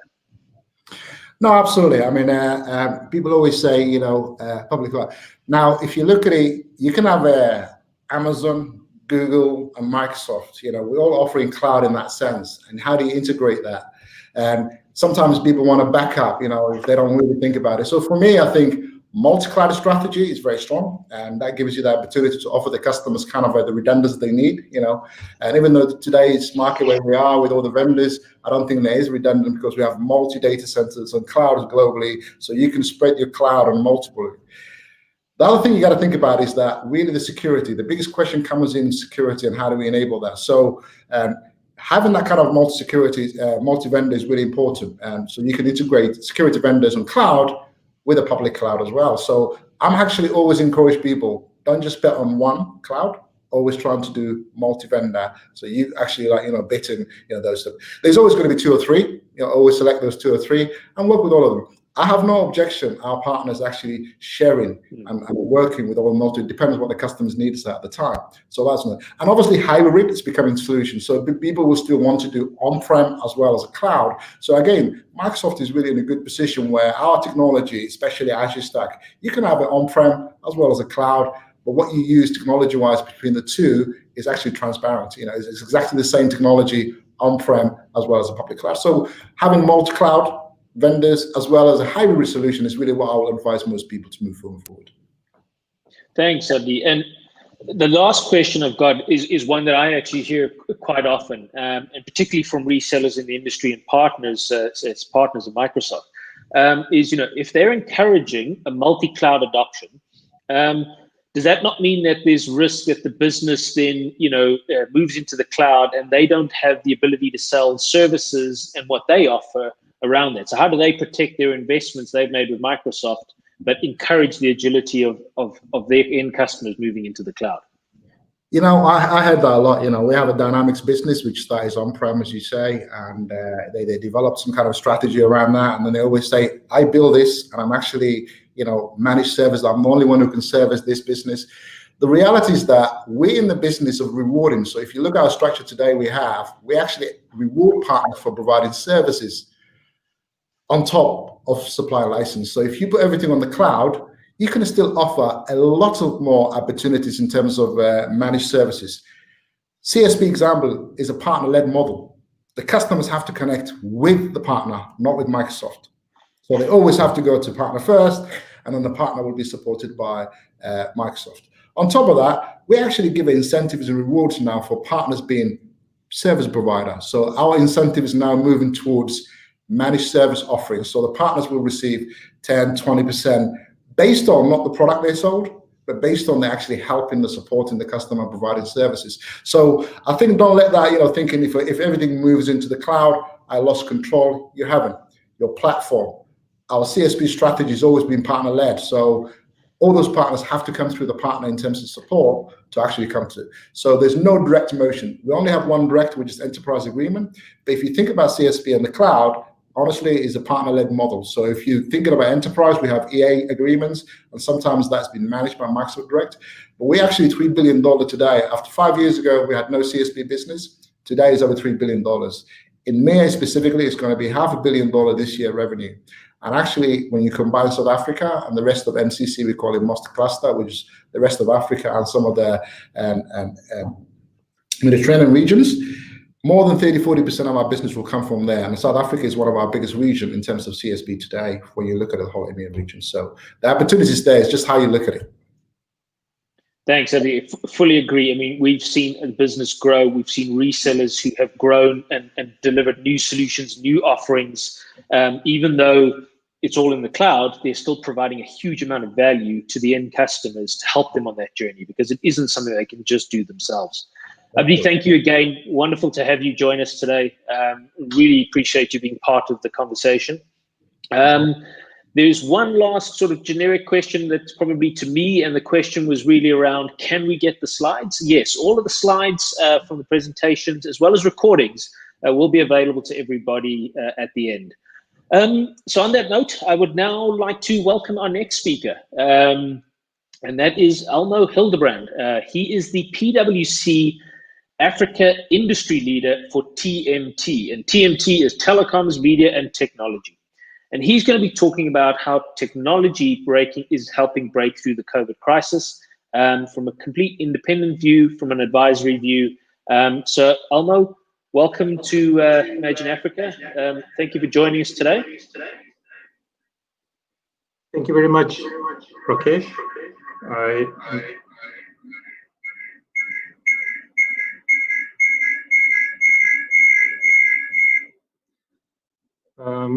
Rakesh, yes, thank you very much. I'm having trouble hearing audio on my PC. I'm assuming everybody can hear me well. Thank you very much for the opportunity and for inviting PwC to your Africa Summit. I hope this event will be very successful for you and your partners. A quick introduction. I'm a partner in PwC and I lead the PwC Africa technology, media, and telecoms industry, like you said, Rak. My background is in technology-led business transformation. Now, PwC's purpose is to build trust in society by solving complex problems. And with all the resources available to PwC, and in light of the significant challenges posed by the COVID-19 pandemic, we believe it is our obligation right now to work with governments and businesses to help find solutions for these problems. In light of the COVID-19 pandemic, my theme for today is technology emerging stronger.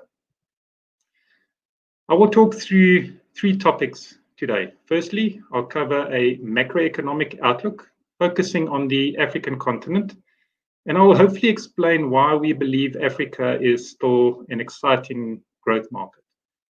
Then a more focused discussion around the technology industry, and despite the negative forecasts, why we believe that this industry is going to continue on a strong growth path.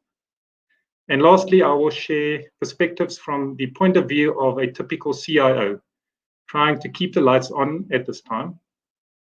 And what do we believe will be some of the burning issues CIOs will grapple with, and how COVID-19 might change their priorities.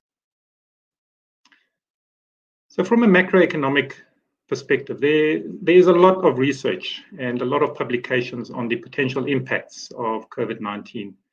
Between the IMF and the World Bank, they forecast a decline in real GDP of between 2.8 and 3.2% for sub-Saharan Africa in 2020. And I try to summarize the macroeconomic impacts in 3 main buckets. Firstly, the direct impacts, or the so-called first round effects. These are slowdown in growth, healthcare impacts, as well as pressure on social relief funding.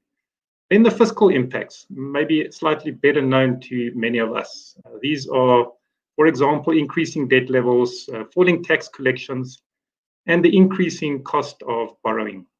And lastly, the social impacts, people moving into abject poverty and an increased rate of starvation. We have already seen donor funding agencies reprioritize their funding, and there's definitely already a decline noticeable into Africa. The UN forecasts that 15 million people in sub-Saharan Africa will move into extreme poverty in 2020, and 19 million jobs will be lost in sub-Saharan Africa. So for Africa, and specifically sub-Saharan Africa, this is really a humanitarian crisis.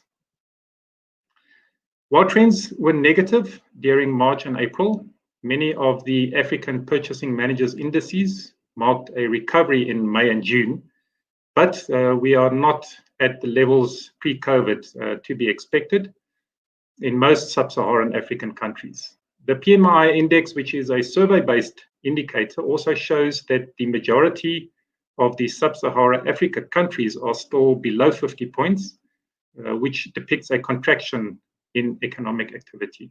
That's the green line that you see on the graph. According to the IMF, Southern Africa will see the largest regional decline in GDP this year, largely as a result of the deep recession expected in South Africa.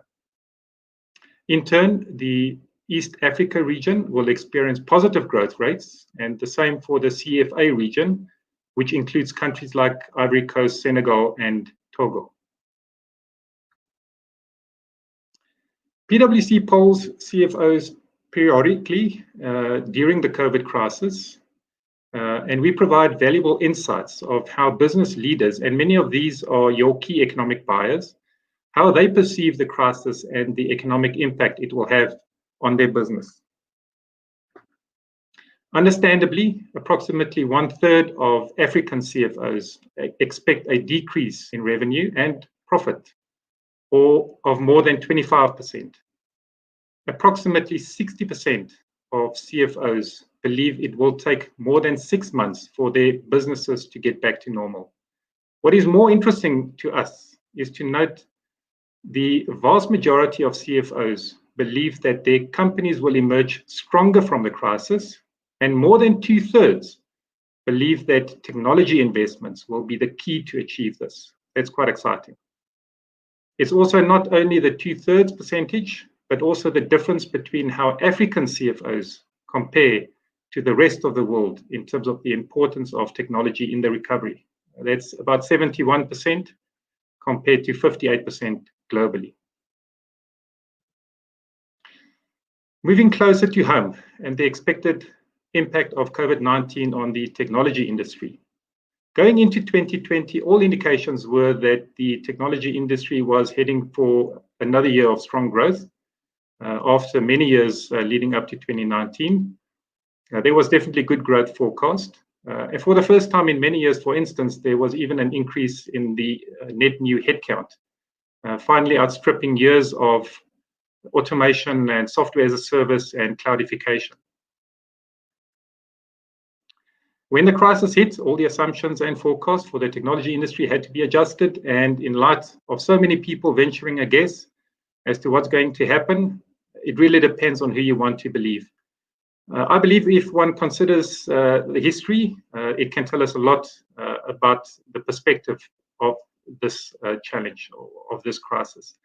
For instance, if we look at the stock market crash of 2008, that led to a decline in IT spending of 5% in 2009.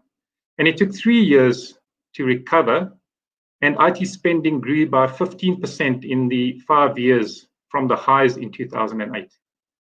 The more recent significant decline happened in 2013-14, when IT spending declined by 6%. It took 4 years to recover, and it grew by 12% up to last year, 2019. This time around, Gartner predicts IT spending will drop by 7.3% in 2020, but they do also say it will have a faster and a smoother recovery. And Forrester predicts a decline in the first 6 months of 2020 and a quick recovery in the second half. But they still predict a 2% growth in the global tech market. So what history tells us is that the technology market is massively resilient. It will definitely rebound quickly, and IT spending will be back to positive growth soon, if not already in 2020. Again, PwC's CFO Pulse survey provides some very interesting insights for how business leaders plan to change their IT spending habits. Only 22% of African CFOs tell us that they plan to defer or cancel IT projects to offset negative COVID-19 impacts, compared to 31% of global CFOs, another positive sign for Africa. Just under 30% of African CFOs plan to spend their IT budgets on growth initiatives. That's the highest spend category. And after growth, the next big spend category is understandably cost cutting. But again, notice the more bullish view from the African CFOs compared to the rest of the world. So whereas forecasts are negative, as expected, we expect a quick recovery, especially in Africa, where business leaders have a more positive outlook on the role that technology will play in the post-COVID recovery. what was truly remarkable to all industry commentators and analysts is how the technology industry stepped up in the face of crisis and became an enabler of transformation across many other industries. Sure, it has been slowly transforming those industries over many years, but the pace has accelerated. And what's interesting, technology kept up and in many cases took the lead in redefining entire industries. So while regulators try to unwind the dominance of big tech players, we've seen a myriad of new tech innovations and tech companies emerge in the midst of the pandemic, born out of necessity. So with the macroeconomic outlook the way it is, and the forecasts for IT spending to dip temporarily and recover quickly, the typical CFO will feel the pressure, but will definitely also see an opportunity. It is about balancing the need to keep the business functioning, the people productive and safe in light of shifts to remote working on the one hand, with the increasing risks associated with cyber threats and diminishing digital trust on the other. While there is a window of opportunity on both ends of the spectrum for the CIO to expedite technology transformation initiatives that have been simmering for many years. And we believe that CIOs who see the opportunity will focus their investments in 3 areas. Firstly, growth, as was also indicated in our CFO survey. This is really about how to position the business when it comes out of crisis, when it comes out of COVID for growth, making sure that the key technology building blocks that business need are in place. And then secondly, cost savings, sure. Using the remote working opportunity to further reduce IT costs through, for instance, driving cloud adoption and migrating more applications into the cloud. And finally, trust is how to protect the assets and reputation of the business in a time when a single vulnerability can cause the death of a business. So in closing, the macroeconomic environment is painting a bleak picture, that's for sure. There's definitely negative outlooks everywhere. But there are definitely also some pockets of opportunity in maybe not so obvious markets. The technology industry will certainly experience declines, but it will bounce back faster than most other sectors. And tech companies will have a window of opportunity based on the positive impacts that it had during the crisis. And CIOs and business leaders will need greater support to recalibrate their business for the post-COVID world. And will look at how they can leverage technology much more pervasively. And this is where Westcon and your partners need to play your part.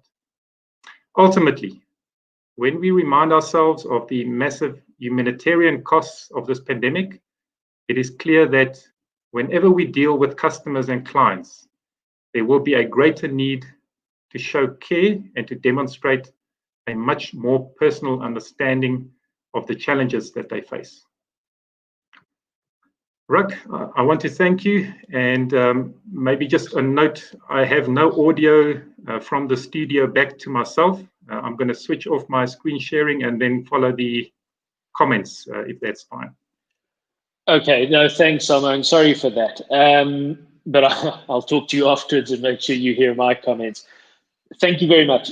It was extremely insightful. I think for me, what's very positive is that it's not doom and gloom. There's actually a great amount of opportunity. It is tough out there. We have to obviously adapt to that. And I think what you did was, provide great insights to all of our customers and partners on the session today around what the end users are looking for and the challenges they're facing. Some of those challenges are probably pretty consistent pre-COVID, but obviously priorities have changed. And I can imagine that CFOs and CIOs are under a lot of pressure around costs at this point. But not only that, they're having to transform and assist in the transformation of their organizations. So thank you for joining us today. Thank you for sharing that the statistics and the insight that PwC has prepared. I found it extremely valuable and wonderful to have you. So thank you, Elmo. I know you can't hear me, but I will make sure you get that feedback afterwards. So folks, our last plenary session speaker of today is Paul Cunningham, a colleague of mine and a pioneer really in our business around digital transformation. Paul's going to be talking about how we shape the future through a digital first strategy. So Paul, welcome up on virtual stage. Great, thank you, Rak, and thank you to our audience and our sponsors for making today's event possible and very engaging as well. As Rak said, I'm Paul Cunningham, Chief Marketing Officer for Westcon Comstor, and I'm going to be speaking about how we are shaping the future of our distribution business using what David Grant referred to earlier as our digital first strategy. So I'm going to provide some context and some insight into that, and perhaps a little bit about how you can engage with us on helping your own businesses in the process as well. My starting point is that this channel that we are all engaged in our business models is transforming, and the way in which businesses research, procure, consume and pay for their use of information technology is fundamentally changing. And the reason for that is because it's becoming an increasingly software-driven world. This change is not immediate, it's not wholesale across the whole industry, and there'll be a very long tail of different solution types in play for some time to come. But there's no question that this is the direction of travel for the IT industry, as we see not just application workloads and infrastructure shifting to a software and cloud-based model, but also the way that we approach unified communications, cybersecurity. These line of business applications are moving into this mode of deployment as well. So what does that mean for us, and how do we shape this future that I'm talking about? For me, the key here is to maintain relevance. Yeah, and this is from my perspective as Westcon Comstor. We want to be relevant to our customers and our vendor partners for the long term. And that requires two things. Firstly, transformation, not just a technological transformation, but often a cultural transformation as well. And I'm sure you're seeing that in your own businesses. But also increasingly a focus on value creation. And this was something that Abdi touched on in his presentation earlier as well, which is how do we go about creating our own specific and unique value in our business models that we can offer onwards to our customers as well. And there's a lot of work that we can do with our vendors and our partners to actually co-create much of that value and that intellectual property using the kind of techniques I'm going to be talking about. The second point is that we're not starting from scratch. Yeah, digital first builds on the things that we do already. You know that we have a strong global footprint. We already operate a hybrid solutions portfolio, as I said. There's a long tail of other solution types that will coexist with what I'm talking about today. And of course, we work in both, and that's very important. What we do with that solutions portfolio is that we solve complexity, both technical and commercial complexity. Reaching back to our global footprint, our ability to resolve complex commercial issues around the world on behalf of our partners when you're looking at international multi-site deployments is a big aspect of what we can bring. And I believe all of that contributes to our ability to enable the growth of our partners. I talk about this change in terms of sustain and transform. And this borrows a little bit from work that we've done with IDC. We were lucky enough to have the European leader for channels and alliances, Margaret Adam, speak at our recent Vendor Advisory Council. And she stressed this transition between things that you still need to do very well and all of the core values and capabilities that we operate as a distributor and channel partner in terms of our scale, our reach, our logistics capabilities, our integrated marketing support, and so on. But you also have to build on that current set of capabilities by transforming it. We need to look at aggregation of different solution components at scale, both physical and digital, as I said. It's a hybrid solutions world. Inevitably, the solutions will be dependent on multi-party engagements. And even though there are 3 or 4 or 5 different components or solution providers as part of a deal these days very often, we want one bill. We want one way of billing and one set of metrics to assess the significance and the value of that solution we're providing. We want to bring our partners on the journey. Our ability to help our partners transform I think marks us out as a key provider in this space. And inevitably, the way in which these things are being consumed sees a shift to this recurring revenue model. And we'll touch on that more a little bit later on. So increasingly, this looks more like an ecosystem of partners than it does a traditional kind of one-directional supply chain. So how we connect that ecosystem to ourselves and each to the other is a very important part of what we're doing with Digital First, because digital enables us to move faster, do more, but also to measure it more effectively as well. I think nowhere is this more true than in this cloud world that we've been referring to in the course of some of today's presentations. And this is looking at another piece of research that IDC did, and they shared with us a little while ago, showing the cloud strategy maturity of end user enterprises versus channel partners. And what they found was that if you ranked, or if you asked these organizations, some 300 of them, to rank their maturity against certain criteria of how they're approaching cloud as a technology model, a delivery model, a business model, there's a distinct gap between the perceived maturity of customers and the perceived maturity of channel partners. So we have to do everything we possibly can to help our partners close that gap.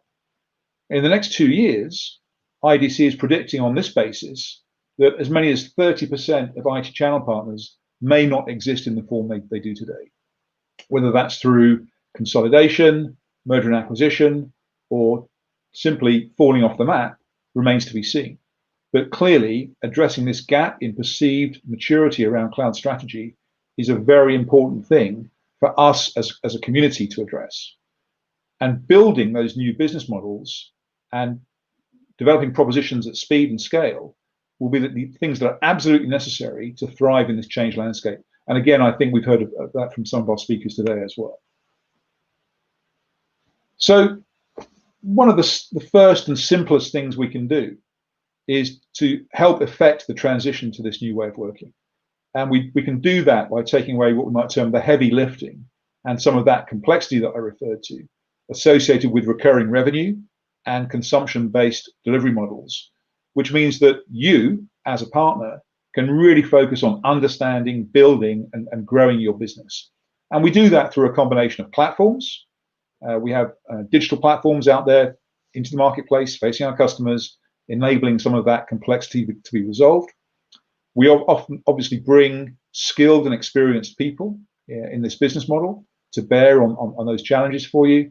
And that combination of things gives us some particular insight and knowledge that we can deliver to you as part of our solution. So simplifying that recurring revenue model, wherever you're arriving at it from and whatever your destination is one of the key tenets of how we approach this digital first model. Talk a little bit about the tools and platforms. We want to do the innovation so you can do the growth. So we've invested significantly in capabilities around hybrid marketplaces.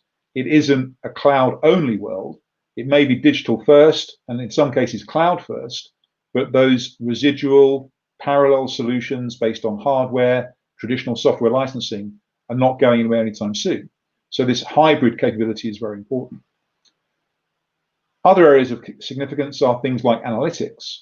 If I'm deploying one of these solutions, it isn't enough to fix it and leave it.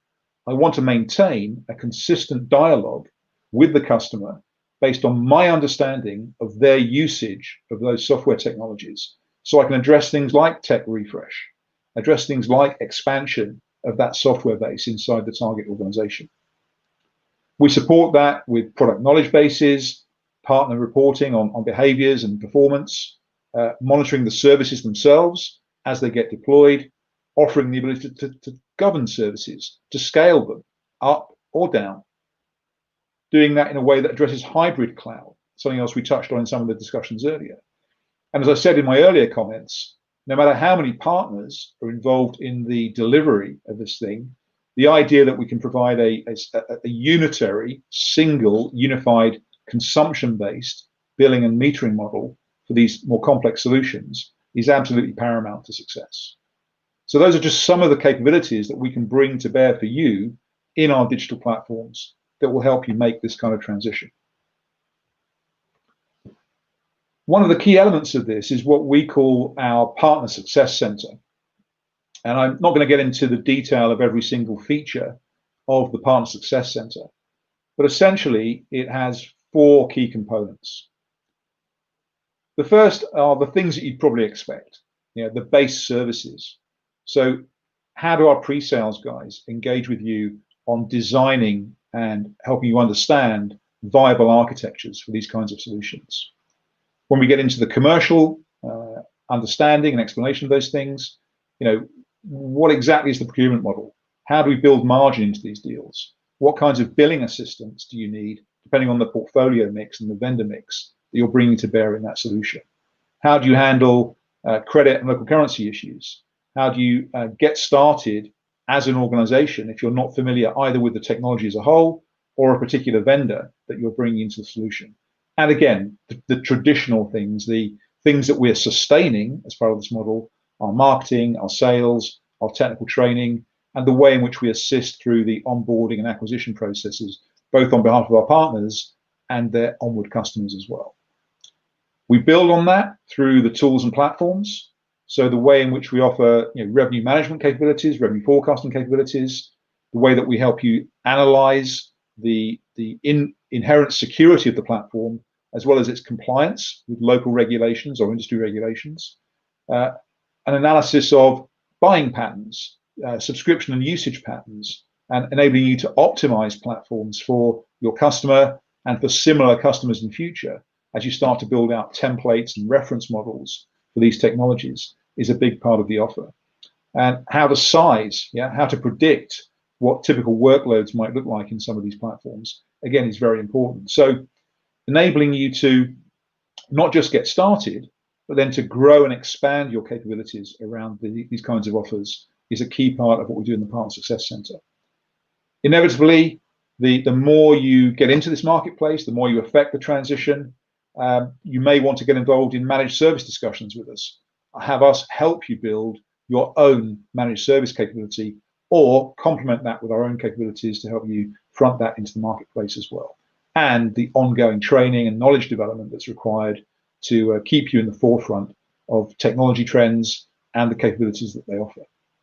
And finally, all of that has to build into an incentive-based model, a reward-based model that sees you sustain this into the future.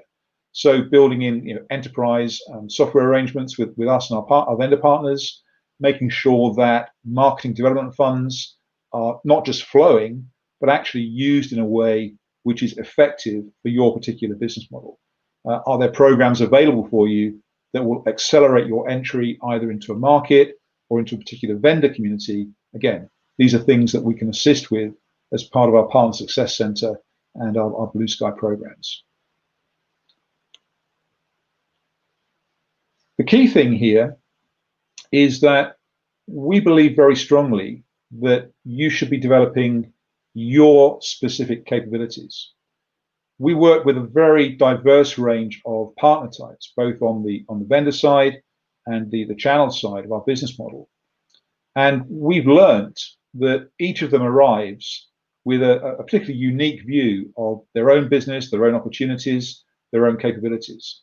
So whether you are a managed service provider, whether you are a new born in the cloud reseller that's only ever existed in this emerging digital and cloud-based landscape, whether you're an existing technology partner or increasingly an ISV, an independent software vendor that's bringing new software solutions to the marketplace, a solution integrator that's taking all of those elements and bringing them into a true business solution on behalf of a client, where you see yourself as a value-added reseller. That's a label that we still hear used significantly around the marketplace. But I would suggest if you're still describing yourself as a value-added reseller, think carefully about that value creation idea that I talked about right at the start of my presentation. I think value-added is great. It's one of those things we need to sustain. It's a core part of the channel business model that we operate today. But moving beyond value-added and getting into this value creation, where I'm starting to build my own intellectual property my own services, my own offerings that distinguish me from my competitors is something to think about. And it's more than just basic installation services, basic support services. It's really taking us in a whole new direction around what does it mean to be a partner in this space? What is the future shape of my business? And finally, of course, as David mentioned in his introduction today, our technology vendors are not holding back from this world. They're engaging fully and very wholeheartedly in moving their solutions into this digital, software-oriented, cloud-delivered space at a rate of knots. So it's very important that we understand not just your business model, but how you relate as a kind of partner to the rest of that ecosystem. Because as I said earlier, increasingly, these are multi-party engagements that build solutions. So the chances that any single one of those is going to be doing the whole job themselves is quite rare. It's very likely that you'll be partnering with one or more of these types of organizations as you move your business model forward into this new world. What we think we bring to this is a real focus on developing your practice. We take your experience, your skills, your customers to help you differentiate your business. Yeah. And the key reason for doing this is that we recognize that you want to build new revenue streams. It is not enough to sustain, we also have to transform. And everything that we're trying to do in this space, from our platforms, through our people, to the way that we demonstrate and share our knowledge, is oriented towards successful partnership with one or more of these organization types. So I want to finish with a kind of promise or a commitment. I talked earlier about our innovation, and we believe that our innovation will help you grow. That's a very simple kind of equation. We want to take the heavy lifting, some of the investment required, some of the digital enablement and tooling required to get into this marketplace, to exist in it, and in the longer term to thrive in it. We can help with that. Our innovation in our services and our technology platforms means that I really confidently believe that we can help you arrive, but more importantly, grow easily, but also profitably in this new digital landscape. So that really concludes my presentation. I'm very happy to answer any questions that may arrive as a result of that. But in the meantime, thank you very much for your attention today, and thanks for joining our event. Rak, back over to you, and let's see if there are any questions. Paul, I don't think we have any questions that have come in directly for you yet. I know sometimes they come in a little bit after. Sure. So, maybe just something from my side. You've been on the leading edge of our transformation now over the last couple of quarters, and the pace is quick. We are constantly having to change and adapt. Do you think for you, has COVID changed any of the overall strategy, or is it still working in that similar strategy we have been around digital first? It's just maybe become even more critical for us to execute quicker. Yes, I think that's very true, Rak. And I think Elmo touched on this when he talked about the acceleration that we've seen in the use of digital in general terms across a whole range of industries that have been affected by the pandemic. And yeah, we've seen a need to hurry up a little bit on this. And we already had a clear roadmap. We're making good progress. But I think more around the engagement with our customers is the key thing. I mean, the core platforms kind of, they move forward in the way that they do and at the pace that they will. But the need to engage more rapidly in a different way using these digital technologies with customers has been at the forefront of my mind. And I think transactional business models will change relatively slowly, but the way in which people want to learn and engage is changing very, very quickly, and COVID has accelerated that. Okay, thanks, Paul. There is a question that's coming around virtual marketplaces. The question is, virtual marketplaces are key for continuing to promote and sell services and products, but they are costly to implement. And I'm assuming this is probably coming from one of our reseller partners. Is it reasonable to ask suppliers to invest in them and offer it as a service? Yeah, I think, as I said, there's an ecosystem evolving here. And there's to use the old expression, there's more than one way to skin a cat, right? And you made reference to our API program earlier, and that's another example. So, for those customers that have the technology infrastructure, have the skills, and have the interest and the drive and the demand, we can now afford those customers the opportunity to work directly with our data in their systems using published APIs and services. So that's one way of addressing this virtual marketplace idea. We could build almost like a customer-specific marketplace, on their behalf using those kinds of API approaches. More widely, virtual marketplaces are a reality today. They exist in various forms.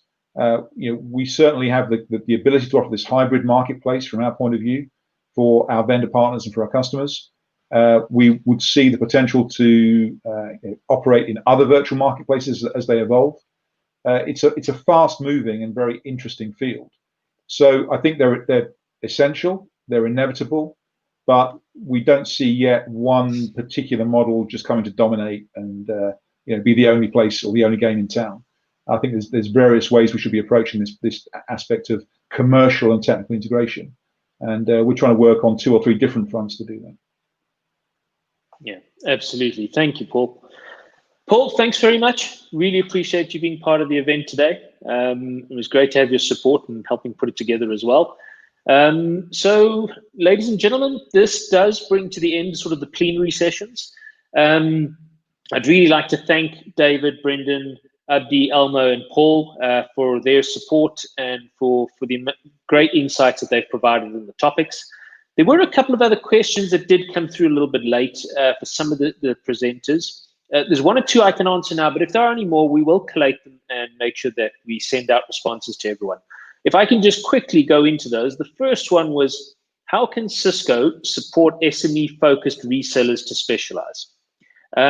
What I'd advise you to do, talk to us, talk to your Comstore account manager, the Comstore team. It's part of what we do to enable and support you in all of our vendors and enablement. And let's see what we can do to help you in your business. There was another further question which talked also around Cisco security and what's the opportunity for SMEs to leverage this and position in the marketplace. I think similar to what Brendan outlined in terms of some of the technology solutions available in small business, there is a particular portfolio around security solutions. In fact, the breakout that I'll announce just now will also talk to that a little bit more. So you should get some info there. But again, if you don't get enough, please reach out to us. We'll make sure we get back to you with that. And the last question that I had, which was asked for a couple of times, was around the gap between Microsoft direct pricing and indirect, and how's that being addressed. I actually had a conversation with that with the Microsoft leadership last week, and they're looking at plans at how to address that in a more timeous way, or maybe on a quarterly basis, making sure that's aligned. Their intention certainly being to protect the channel and the Microsoft resellers out there. So on that note, folks, we will be moving to the breakout sessions part of the event now. Below your screen, you will see a link to vendor selection, or also in the top right-hand corner. And really, you just need to pick the vendor that you would like to listen to and the particular topics. On screen now, you can see the individuals. From Checkpoint, we have Ozan, who's going to be talking about data center and apps are everywhere. How does security also be everywhere? We have 2 Cisco breakouts. We've got Greg Griesel, who is talking about securing the next decade, protecting what's now and what's next. And at the same time, Greg's presentation will be in English. Seydou from our Comstore team will be doing the same presentation in a French breakout room, for those of you who would prefer that. We have Rian from CommScope Ruckus, who will be talking about the CommScope story and their enterprise portfolio. From Microsoft, we have Alfredo dos Santos. He's going to be talking about Azure Hybrid, and I know some questions came up about that earlier, and innovation anywhere with Azure. Then we have from NetApp, Farid Najjar, and he'll be giving us some insights into some of the NetApp strategies within the continent and across Sub-Saharan Africa and our region. We have Zahir Ibrahim from Trend Micro, who will be talking about the SOC revolution and how Trend Micro XDR revolutionizes SOC operations. And lastly, from Zebra, we have Devesh Naika, who's going to be talking about empowering the heroes on the front line. So I think there's some really great breakouts. Just click on the one you want. But if you're worried and wanted to listen to more, don't worry. All of these will be recorded and we will share them out with you, because I'm sure many of you would probably want to be in more than one breakout at a time. So on this note, I'd just like to take an opportunity again to thank all of our plenary speakers, to thank all of the vendor partners for the amazing support in making this happen, and to thank the many people who've worked tirelessly in the background to put the event together. Shadeen and the Westcon Comstore marketing team, Candice and Mike from our partner Digital Clarity, and thank you to all of you giving up your precious time to be with us today. You won't be hearing from me again, because straight after this there's a short break if you need one, a comfort break, but go into the vendor sessions. But if I can ask one last thing, please don't forget to feed back to us. We would like to run these type of events perhaps on a quarterly basis, but to do that, we need to know what you thought about it, what we should be doing more of and less of, and any other feedback you'd like to share. So thank you for being with us today. It's been a privilege to be your host, and I hope you enjoy the breakout sessions and look forward to talking to you all soon. Thank you.